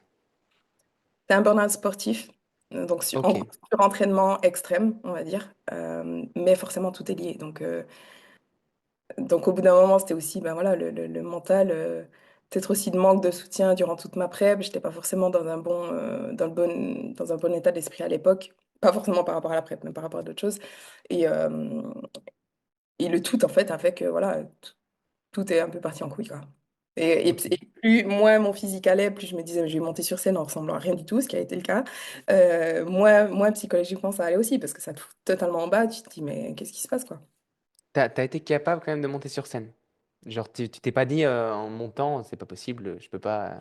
Bah, en fait, j'avais déjà signé mes contrats. En pro, quand tu signes tes contrats, tu es obligé de monter sur scène, sinon tu as une amende.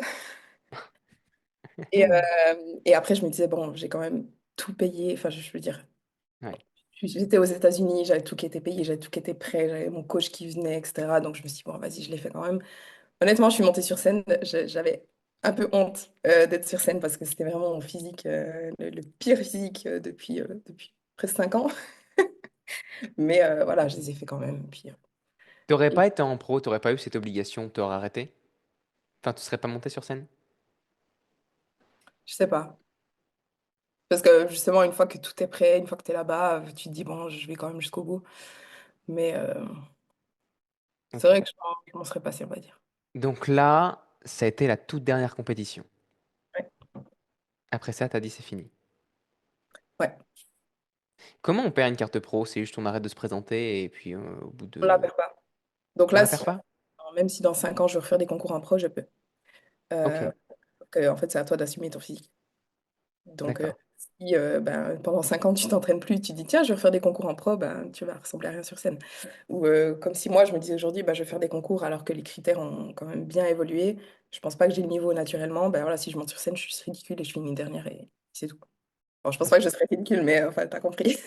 Sur les compétitions en pro, vous étiez combien à peu près sur scène? Ça dépend. Parce que Euh, je sais qu'en amateur, tu peux très bien te retrouver sur scène à deux, quoi, où il y a personne et les critères, enfin, ils s'en foutent, ils prennent quand même parce que, enfin, ce qu'Annabelle ouais. a m'expliqué. Ben, en amateur, après, souvent, ils regroupent du coup quand ils sont pas Mm. assez. Moi, j'ai toujours fait des concours, on était énormément en amateur. Ben, littéralement, le concours, j'ai eu ma procarte à Alicante, on était 80 bikinis au total. Putain. Et on était 20. Moi, ma classe était la plus grande. Donc, j'ai dû gagner ma plus grande classe où on était 22 sur scène, je crois. Mais les concours en pro, ben, ça dépend. Par exemple, quand j'avais fait San Marino en 2020, on n'était que 11 ou 12 parce que c'était juste après le Covid. C'était vraiment. Mm. Euh, Il y en a qui sont morts entre. Non, Non, pardon. il y en a énormément cette année-là qui ont juste abandonné parce que Mm. les salles fermées, les concours qui changeaient tout le temps des dates, etc. Enfin bref, on n'était pas beaucoup. Restrictions aussi. D'ailleurs, pendant le Covid, de base, j'avais mon deuxième concours pro, c'était en Roumanie, où j'ai pas pu aller parce que j'ai été positive au Covid et pour voyager, il fallait un test négatif. Non, mais ça, enfin, Et- ils ont fait chier avec ça, mais c'est ouf. Moi, franchement, j'ai la chance où je suis en campagne. Ici, tu croises plus de sangliers que de pèlerins Hum. et de chevreuils, mais Ah ouais, non, enfin, mais c'était quand même une sacrée période, quoi. tu te prépares. En plus, voilà, j'étais en prep depuis longtemps, j'ai eu ma pro-carte en été, et ce concours-là, c'était 5 semaines plus tard. Et j'étais déjà franchement fatiguée de ma prep, et je me disais, vas-y, tiens, encore 5 semaines, ça va aller, etc. J'ai vraiment poussé les 5 semaines. Et là, le jour avant de prendre l'avion, on me dit, tu peux pas aller parce que ton test est positif, alors que j'avais aucun symptôme. Mais bref, là, la semaine d'après, je suis quand même allée à San Marino, donc j'ai quand même pas poussé pour rien du tout. Mais ouais, c'est horrible.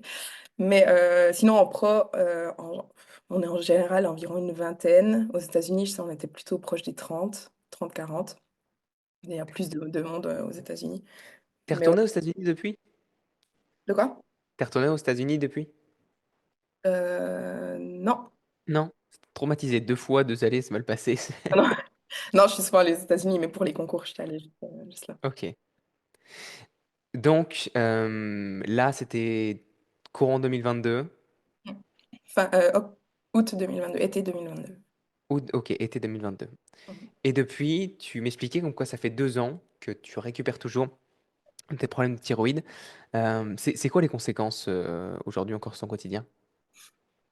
Alors, Est-ce que niveau tu suis thyroïde, toujours un traitement? Comment ça se passe? niveau thyroïde, je ressens pas vraiment les symptômes parce que justement, je suis sous traitement. Normalement, une fois qu'on commence les médicaments pour la thyroïde, tu peux jamais vraiment les arrêter. Mais Ok.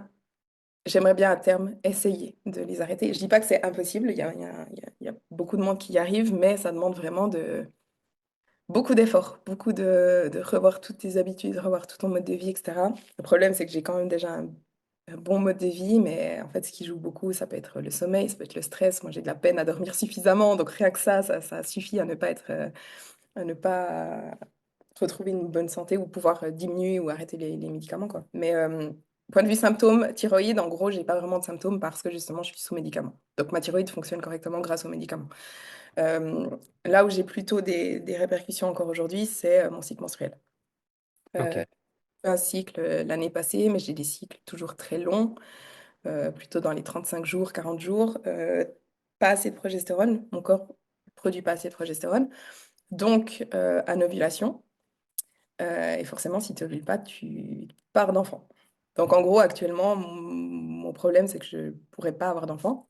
Ouais, c'est la question que j'allais te poser. Je dis, en fait, ça serait, pour expliquer aux gens, ce serait quoi les conséquences sur le long terme? Et ouais, ok. Ah ouais, c'est ça. Donc là, j'ai recommencé à travailler avec une médecin en Suisse holistique depuis le printemps. On a fait énormément d'analyses. J'ai aussi commencé à travailler avec un autre coach pour l'alimentation parce que mon problème, c'est aussi que de toute ma vie, je mange pas suffisamment de glucides. Donc là, j'ai pris un autre coach pour vraiment augmenter les glucides au max. Et là, c'est exactement ce qu'on est en train de faire. Et du coup, ça fait quelques mois que ça va de mieux en mieux. Je vois que mes cycles se raccourcissent. Moins de SPM, j'avais un syndrome prémenstruel extrême qui durait 2 semaines et demie, horrible. Enfin, c'est vraiment ce qui a impacté mon quotidien. Mais gentiment, gentiment, ça se remet petit à petit. Mais ça prend du temps, forcément, ça prend du temps. Des années Donc, à anorexie, préparation, etc. en fait, Des... avec tout. Excuse-moi, oui, je t'ai coupé. Ah, vas-y. J'ai en fait, avec tout ça, tu peux plus prendre de pilule, il y a des choses que tu peux plus faire. La pilule, alors j'ai arrêté il y a des années, des années, des années. Ok. plus de 10 ans que j'ai pas pris la pilule et que je refuse de prendre la pilule. Ok, problème réglé. Ouais.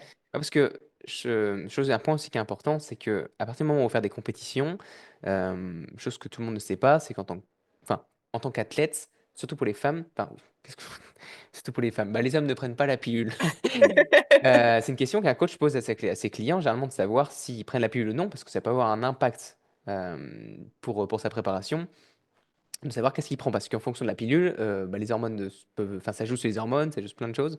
Donc c'est ok. C'est, C'était le petit point que je voulais préciser.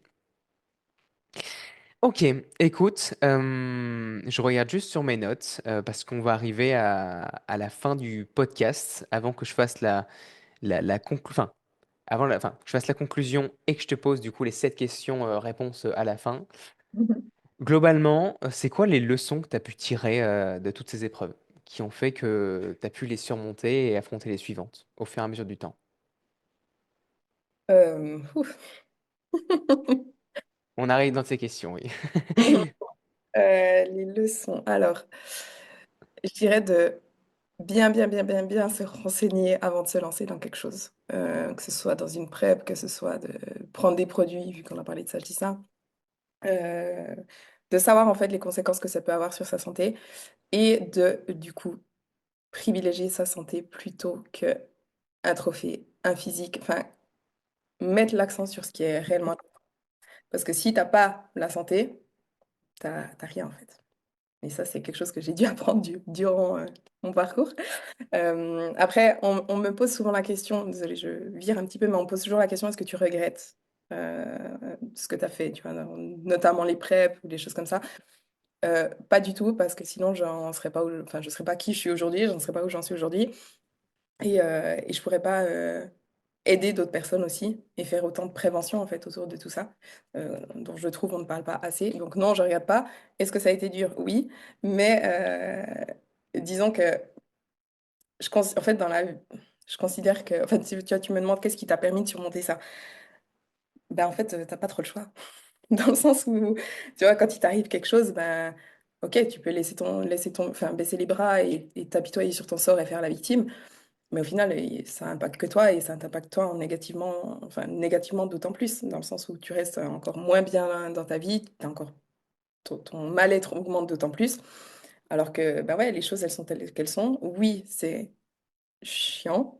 Oui, c'est difficile, mais regarde où tu en es aujourd'hui et qu'est-ce que tu peux faire aujourd'hui pour t'en sortir et aller mieux et continuer d'avancer.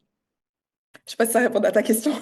Et merci pour ce message très inspirant, c'est très parlant et c'est très clair.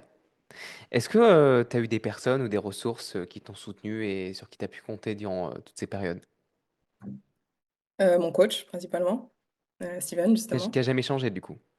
Là, je travaille plus avec lui aujourd'hui, mais durant mes prépa, ouais, ça a toujours été lui. Durant mes prépa. Et après, juste après ma dernière saison aussi, quelques mois. Et mes amis. Mes amis. Ok. T'as pas un copain aujourd'hui ou même tes Aujourd'hui, oui. parents? Aujourd'hui, oui, mais ça fait un peu moins d'une année. Donc, disons, durant Ok, tout durant les préparations, il était, ouais. Est-ce que euh, lui aussi, il a fait des compétitions, c'est un athlète? euh, il était athlète, mais en aviron. Ok. Pourquoi tu rigoles? Il n'y a pas de sous-sport, hein? Non, non, mais pas dans le body, c'est ça que j'entends. Aujourd'hui, ouais, il fait du fit. Il fait Ok. plutôt, un peu plutôt dans le powerlifting. Mais... Et t'as pas voulu faire de l'aviron? Non? Non, il en fait plus aujourd'hui. Comment? Il en fait plus aujourd'hui. Elle n'en fait plus? Ok. Il a arrêté depuis qu'il t'a rencontré? Non, non, avant ça. Ça fait Ok. ouais, quelques années qu'il a arrêté. En plus, j'en ai fait de l'aviron, c'est super chaud. Ouais, non, c'est clair. Il faut être toujours coordonné, il faut une endurance d'enculé. Ouais, non, c'est sûr. Non, il en a fait toute son adolescence jusqu'au championnat de France, championnat du monde, etc. Ok, mais c'est pas rien. Donc, enfin, aujourd'hui, après avoir traversé toutes ces épreuves, même si voilà, t'as toujours un combat que tu mènes toujours avec ta thyroïde, je sais pas si on peut dire ça comme ça, avec Normal. toi-même, voilà, avec ton corps. Et question d'ailleurs qui me vient, je change avant de poser. L'autre, aujourd'hui, les personnes que tu touches principalement, est-ce que c'est des femmes qui ont aussi des problèmes hormonaux? En partie, ouais. En partie? Alors Ok. clairement, ma cible ou mes followers, enfin les personnes qui suivent mon contenu, c'est majoritairement des femmes, ça oui. On pense toujours l'inverse, enfin, quand on regarde mon compte Instagram, on pense que c'est que des mecs qui me suivent, mais absolument pas. Je dirais que 80% de mon audience, c'est des femmes. Et beaucoup qui, justement, ont des soucis, que ce soit hormonal, digestif, que ce soit psychologique, santé mentale, etc. Ou après, simplement, des femmes qui ont envie de s'améliorer physiquement, mais aussi, surtout, je dirais, via les performances, se muscler, etc. Tu touches aussi à la performance aujourd'hui, en dehors de l'esthétique et du body, est-ce que tu touches à des préparations physiques plus larges quand tu parles de performance? Alors, pas forcément pour la compétition, dans le sens pas Ok. forcément préparé pour des compétitions de powerlifting, mais ouais, mon suivi a toujours été beaucoup axé sur les perfs, sur montrer aux femmes que pour avoir un corps sculpté et ferme, elles doivent prendre du muscle, et pour prendre du muscle, ben, il faut soulever lourd, et ça ne veut pas dire qu'elles vont devenir des hommes. Mais il faut qu'elle devienne plus forte. Et donc ça, ouais, ça a toujours été mon focus. Voilà. Et je le montre aussi hein, avec mes entraînements. Je fais des squats lourds, des deadlifts lourds. Voilà. Là, tu viens de démystifier un mythe, c'est génial. Pour tous ceux qui écoutent, sachez que, parce que j'ai déjà échangé, mais combien de personnes j'ai pu échanger avec ça, hein, même en date. Du coup, ça n'a pas été plus loin le date à cause de ça, vraiment. C'est il y a quelques années. La personne m'avait dit, écoute, non, non, moi je veux pas me muscler, je veux pas devenir un homme, je veux juste me tonifier. C'est la même chose. Prendre du muscle. Tu peux dire la même, peu importe le mot. Dans tous les cas, on parle d'hypertrophie musculaire, on parle de prendre du muscle. Exact. Voilà. Exact. Mais tu vas pas transformer en homme pour autant, non. Hein, on n'est pas fait pareil. Exactement. Et tu vas pas prendre du muscle avec tes petits poids de 1,5 kg. Voilà. Et s'il n'y a pas de surcharge progressive, de toute façon, tes petits points d'un kilo, ils vont pas, ils vont pas te faire évoluer beaucoup non plus. Est-ce qu'aujourd'hui, voilà, c'est ça la question que je voulais te poser. Tu as déjà pas répondu en fait en partie tout à l'heure. Je veux dire, est-ce que tu regrettes, en fait, si tu aurais pu changer ton parcours, est-ce que tu l'aurais fait? Non. Non. Aujourd'hui, en fait, vas-y. Autant mes deux derniers concours, là où j'ai perdu tous mes muscles, ça a été très compliqué psychologiquement, physiquement, etc. Autant, on va dire que je m'en serais passé de vivre tout ça c'est sûr, parce que ça a été très dur de remonter la pente aussi. L'année qui a suivi, il m'a fallu quasiment une année pour vraiment remonter. Euh, Autant je m'en serais passé, autant c'est ce qui m'a appris justement des choses sur moi-même, sur la santé, sur le fonctionnement du corps, etc. Et bah, comme je disais avant, je ne serais pas qui je suis aujourd'hui sans ça, en fait. Et de tout ce que j'ai vécu dans ma vie. Hein. Donc non, je ne regrette pas. Comment t'approcherais si demain, admettons, bon, même si c'est pas prévu, tu devais commencer une nouvelle compétition, est-ce que du coup tes expériences passées influenceraient et comment ça influencerait ton approche de ta prochaine compétition? Je dirais mm, plus m'entourer, avoir plus de soutien durant ma prep, un peu moins m'isoler et faire mon truc toute seule, un peu, comme j'ai dit avant, laser focus. Euh, Parce que du coup, j'avais pas vraiment de fun dans ma vie à ce moment-là. C'était vraiment la prep, les repas, le cardio, les entraînements, le posing. Ce qu'il y a, c'est que c'est très stressant. Et du coup, je me mettais beaucoup trop de pression. Aussi, de par les réseaux, j'avais tellement un peu cette pression de bien faire, bien placer à mes concours. Mais c'est vrai que du coup, psychologiquement, en fait, j'ai pas autant profité de ma prep, de mes concours que dans le passé, que mes prep précédentes. Parce que j'étais justement un peu plus trop sérieuse, on va dire. Plutôt que kiffer le truc et prendre du plaisir, j'étais un peu plus en mode il faut absolument que je fasse bien. T'étais vraiment entré dans le cliché du bodybuilder qui est manger, entraînement, dormir, quoi. Ouais, c'est un peu ça, ouais. Mais je pense que je le faisais pas suffisamment pour les bonnes raisons, dans le sens plus pour prouver que je pouvais aller loin, plutôt que le faire par plaisir pour moi-même. Et c'est Est-ce ça que, qui a changé avec les preps d'avant, ou en 2019-2020, je faisais vraiment pour le kiff, pour moi-même, pour voilà, sans attente. Et là, je pense que j'avais trop de pression. est-ce que ça t'a pas mis une certaine, ouais, une certaine pression de te dire, en fait, je passe en pro? C'est pas Est-ce tant, que je suis pas. toi-même, tu t'es pas dit, en fait, je dois m'imposer une certaine, enfin, être plus strict avec moi-même, je dois m'imposer certaines pressions parce que j'ai ça. Je dirais ce qui m'a vraiment mis une pression, c'est qu'en fait, en 2020, mon deuxième concours en pro, j'ai fini deuxième. Donc, je suis passée à une place de la qualification à l'Olympia. Et je me disais, ben, maintenant que j'ai pris une année off, je devrais être meilleure qu'en 2020, donc je devrais forcément me qualifier. Et je pense que c'était plutôt ça. C'était si je me suis améliorée, forcément, je vais me qualifier.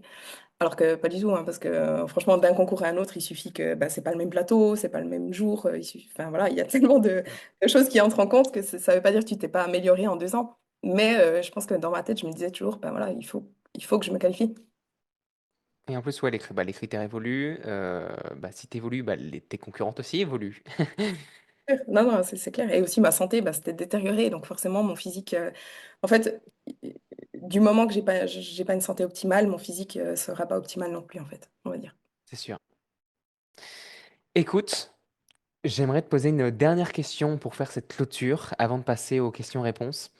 Si quelqu'un aujourd'hui traversait des épreuves similaires aux tiennes, que tu as pu connaître, quel conseil, enfin, un, deux, trois, attends, Quel conseil je lui donnerais? je la lis comme ça sera dit correctement. Si quelqu'un aujourd'hui traverse plusieurs épreuves comme tu as pu le faire, quel conseil est-ce que tu lui donnerais pour pouvoir, enfin, pour ne pas perdre espoir? Se faire accompagner par quelqu'un de compétent par rapport au challenge qu'il doit relever. Donc, par exemple, justement, des problèmes hormonaux, se tourner vers un spécialiste en santé hormonale. Et pas attendre avant de demander de l'aide, en fait. Pas attendre que les choses se règlent toutes seules. Faire une thérapie aussi, psychothérapie. Parce que vivre tout ça, justement, c'est difficile. Et avoir quelqu'un pas seulement pour en parler, mais aussi qui peut donner une vision, une perception différente sur les choses, donner des outils pour mieux gérer la chose, etc. Ça peut aussi énormément aider. Super. Je pense de toute façon, t'as pas besoin d'attendre d'avoir des problèmes pour les voir un psy et te faire accompagner même durant toute une préparation. Même tout le monde, pour moi, je le répète à chaque fois, devrait aller voir un psy au moins une fois dans sa vie. Euh, voilà, comme je te dis, t'as pas besoin d'avoir de problème, hein. Juste avoir un œil professionnel, un œil extérieur qui t'invite à penser différemment, c'est super intéressant et à te poser voilà, les bonnes questions. Pour ça que moi, je sais que dans mon approche, autant le physique que le mental que l'émotionnel, pour moi, c'est une seule chose Mm. et l'accompagnement doit te comprendre. Exactement, exactement. Et ce que tu dis, c'est aussi ce que je dis. Je dis toujours, ce serait bénéfique à tout le monde d'aller voir un psy. C'est ça. Et putain, c'est faux à quel point je me rends compte, rien à voir, hein, mais que dès que je lance des podcasts, je sais pas comment les autres me voient, mais la lumière me rend blanc, mais blanc, on a l'impression que je suis un homme, un enfant lune. Non, mais je te jure, c'est vraiment la lumière, parce qu'en fait, il faisait gris dehors, mes volets sont fermés, c'est vraiment de la lumière au-dessus, et t'as l'impression que je suis blanc, c'est ouf. Attends, je mets en plein écran juste pour voir, parce que, en fait, une seule rendu, ça va mieux derrière. Après, on met des teintes un peu orange, ça va mieux. Mais ouais, en plein écran, je suis moins blanc. Mais quand je te mets juste sur ma gauche, mais j'ai l'impression que je suis un enfant lune. Horrible. Toi, je me dis, elle est mate, elle est bronzée. Moi, J'ai de l'autobronzant si jamais. bah, je ferai ça la prochaine fois. Écoute, en tout cas, super. Je te remercie d'avoir pu nous expliquer tout ça et partager ton parcours de cette manière. T'as un parcours qui est très inspirant et je pense que ça pourra parler à énormément de personnes. Et pour terminer, du coup, j'aimerais te poser 7 questions-réponses sur lesquelles je vais éviter d'interagir parce que je finis toujours par interagir. Qui sont liées avec tout ce qu'on vient de se dire. Donc, je vais simplement les lire. Si tu veux développer, tu peux. Si tu veux une réponse courte, tu peux. Il n'y a pas de mauvaise réponse. Si tu n'avais pas réussi aujourd'hui à te relever après tout ce que tu as vécu, qu'est-ce qui, selon toi, aurait été ton plus grand regret dans ta vie? Euh, de de pas avoir essayé, tout simplement. Me dire, bah, à l'époque, j'aurais pu agir et je l'ai pas fait et de regretter ça.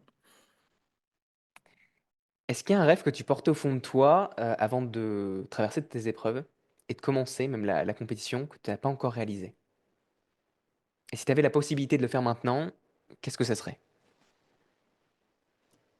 Honnêtement, non. Ma réponse est nulle du coup, mais Non, ben en fait, avant même de commencer les compètes, etc., j'imaginais même pas faire tout ça. Donc en fait, j'ai vraiment dépassé ce que j'aurais pu imaginer pour moi-même, on va dire. Et j'ai pas spécialement une chose que j'ai envie de faire maintenant. Si ça n'avait pas été le body pour toi, c'est pas dans mes questions ça. Mm. Euh, Est-ce que tu penses qu'il y aurait autre chose qui aurait pu t'intéresser et même qui aurait pu t'aider à remonter la pente? On parle Autre- à l'époque 2015-2016 Mm. où tu avais un poids qui était relativement bas.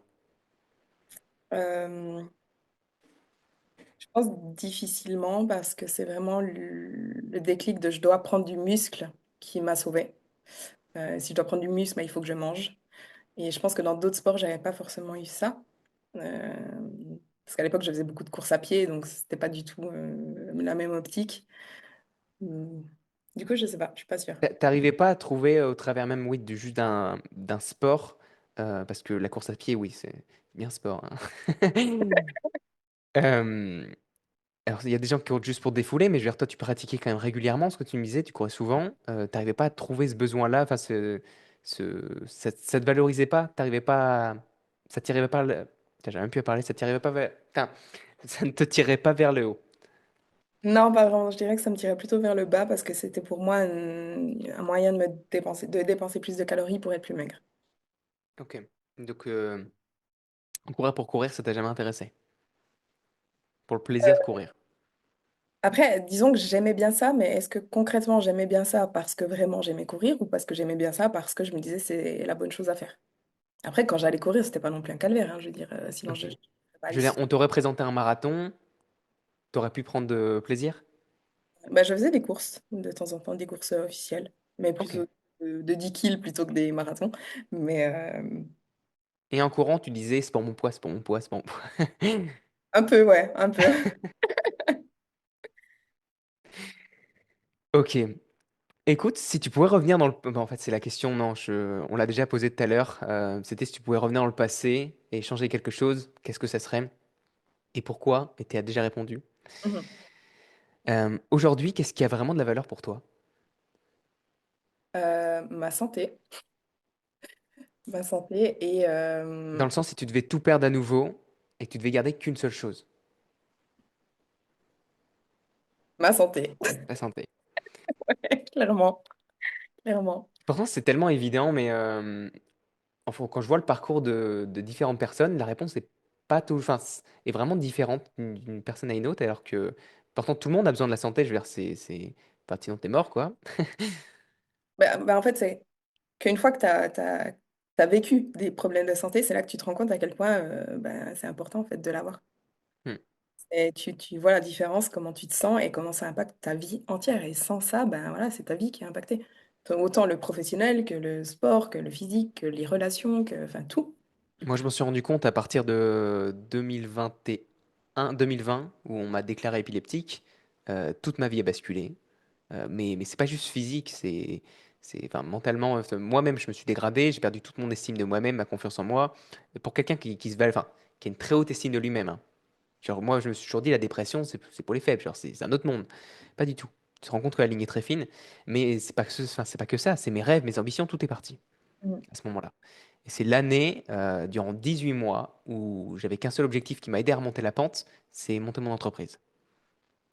Je me suis dit, je veux pas juste être coach, je veux avoir un vrai impact, je veux impacter le monde, et je sais exactement pourquoi, et c'est une vraie mission en fait que j'ai au fond de moi depuis toujours, et je sais exactement pourquoi, enfin, peu importe comment, mais en fait je me suis rendu compte que c'est via l'entrepreneuriat que je pouvais l'atteindre, que ça allait faire la différence.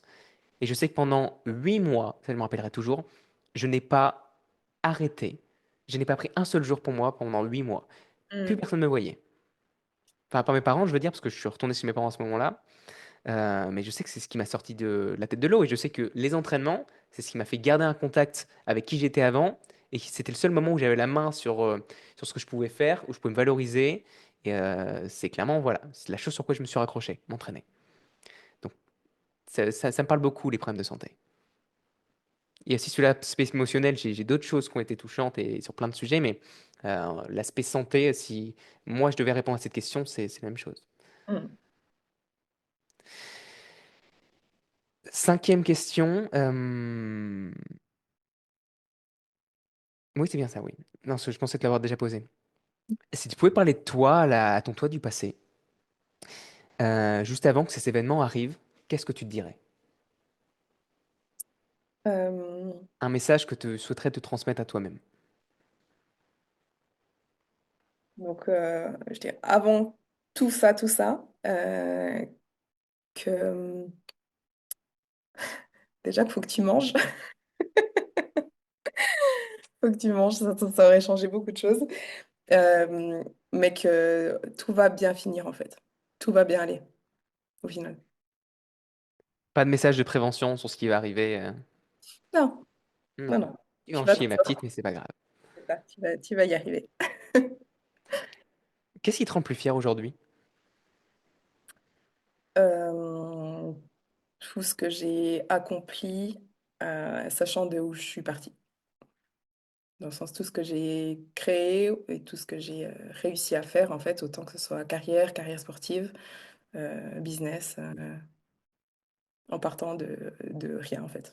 J'étais seule, j'avais pas vraiment de soutien. Quand j'ai commencé mes réseaux, on se foutait de ma gueule plus qu'autre chose. Quand j'ai changé de carrière, ma famille s'inquiétait plus pour moi qu'autre chose. Quand je me suis lancée dans les preps, personne comprenait pourquoi je faisais ça. Enfin, voilà.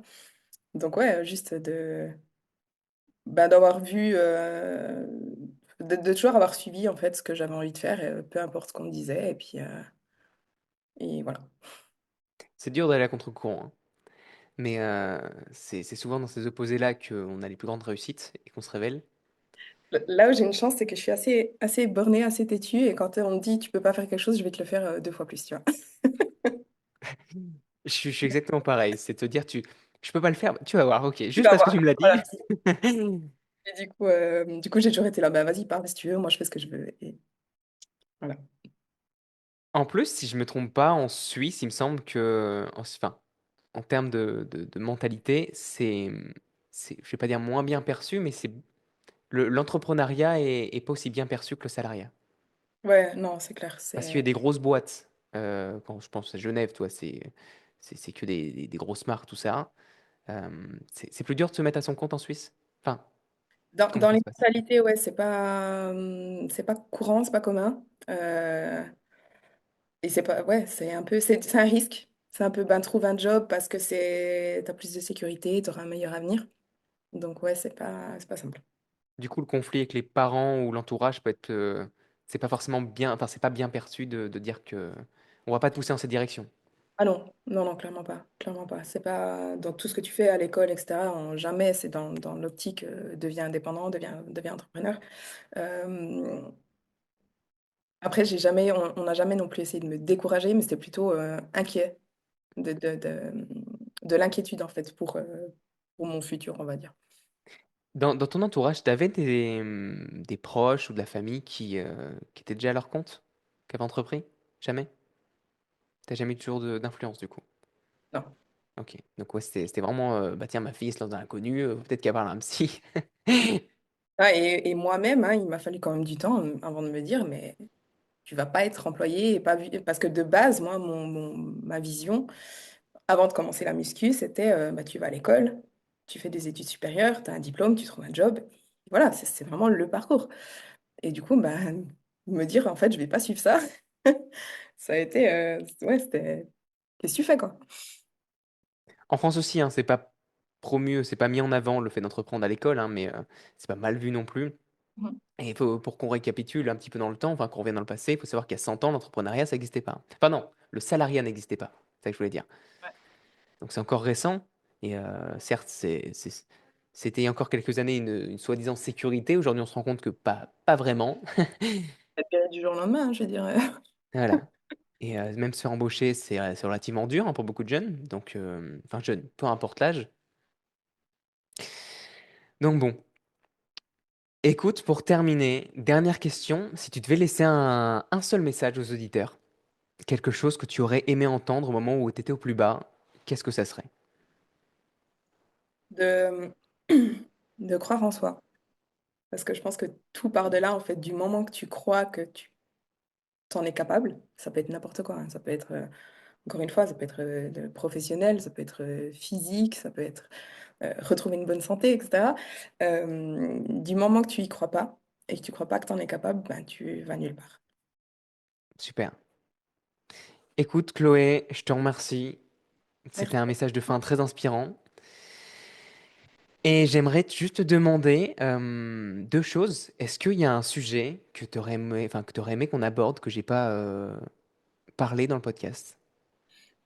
Non, je pense pas. Je pense que c'est bon. Super. Des questions? Si tu devais me conseiller un prochain invité, est-ce que tu aurais quelqu'un qui te viendrait en tête? Euh, je pense Anaïs Gautron, qui est ma coach, la coach de ma team en santé hormonale, justement, parce qu'elle a une vision très intéressante, et une façon très intelligente et elle arrive bien à vulgariser le sujet, qui serait, je pense, intéressante d'en discuter dans un podcast. Eh bien, écoute, bah, tu pourras m'envoyer ça par message. Mm. C'est avec plaisir que je la contacterai. Et puis écoute, moi c'est bon, j'ai pas d'autres points que je voulais aborder. On a fait le tour. C'est franchement cool. Ça fait combien de temps là qu'on enregistre? Attends, je regarde. Si c'est bien chargé, ça fait quand même bientôt 2 heures. Ah ouais. C'est ça. Clac. Bon, écoute, je coupe l'enregistrement. Je te remercie encore une fois. Et puis, je te garde 5 minutes après. Le podcast donc sortira à la fin du mois. Non, n'importe quoi. On est le 9. Il sortira à la fin du mois. C'est avec Fabien Lehalec que ça sortira. Si tout se passe bien. Là, il sortira le 15, c'est-à-dire dans quelques jours. Voilà. J'essaie vraiment d'avoir une fréquence milieu de mois, début de mois. Donc, on fera comme ça. Écoute, il y aura des shorts également qui seront faits derrière, au fur et à mesure sur les événements marquants, enfin sur les événements. Faut que j'arrête avec ce mot là, ça me matrix. Sur les moments marquants du podcast. Et puis voilà, pour pouvoir les partager dans les semaines à venir. Donc sur ce, Chloé, je te souhaite une bonne journée et je contacterai du coup la personne dès que tu m'envoies son contact avec grand plaisir. Merci. Vas-y, bye.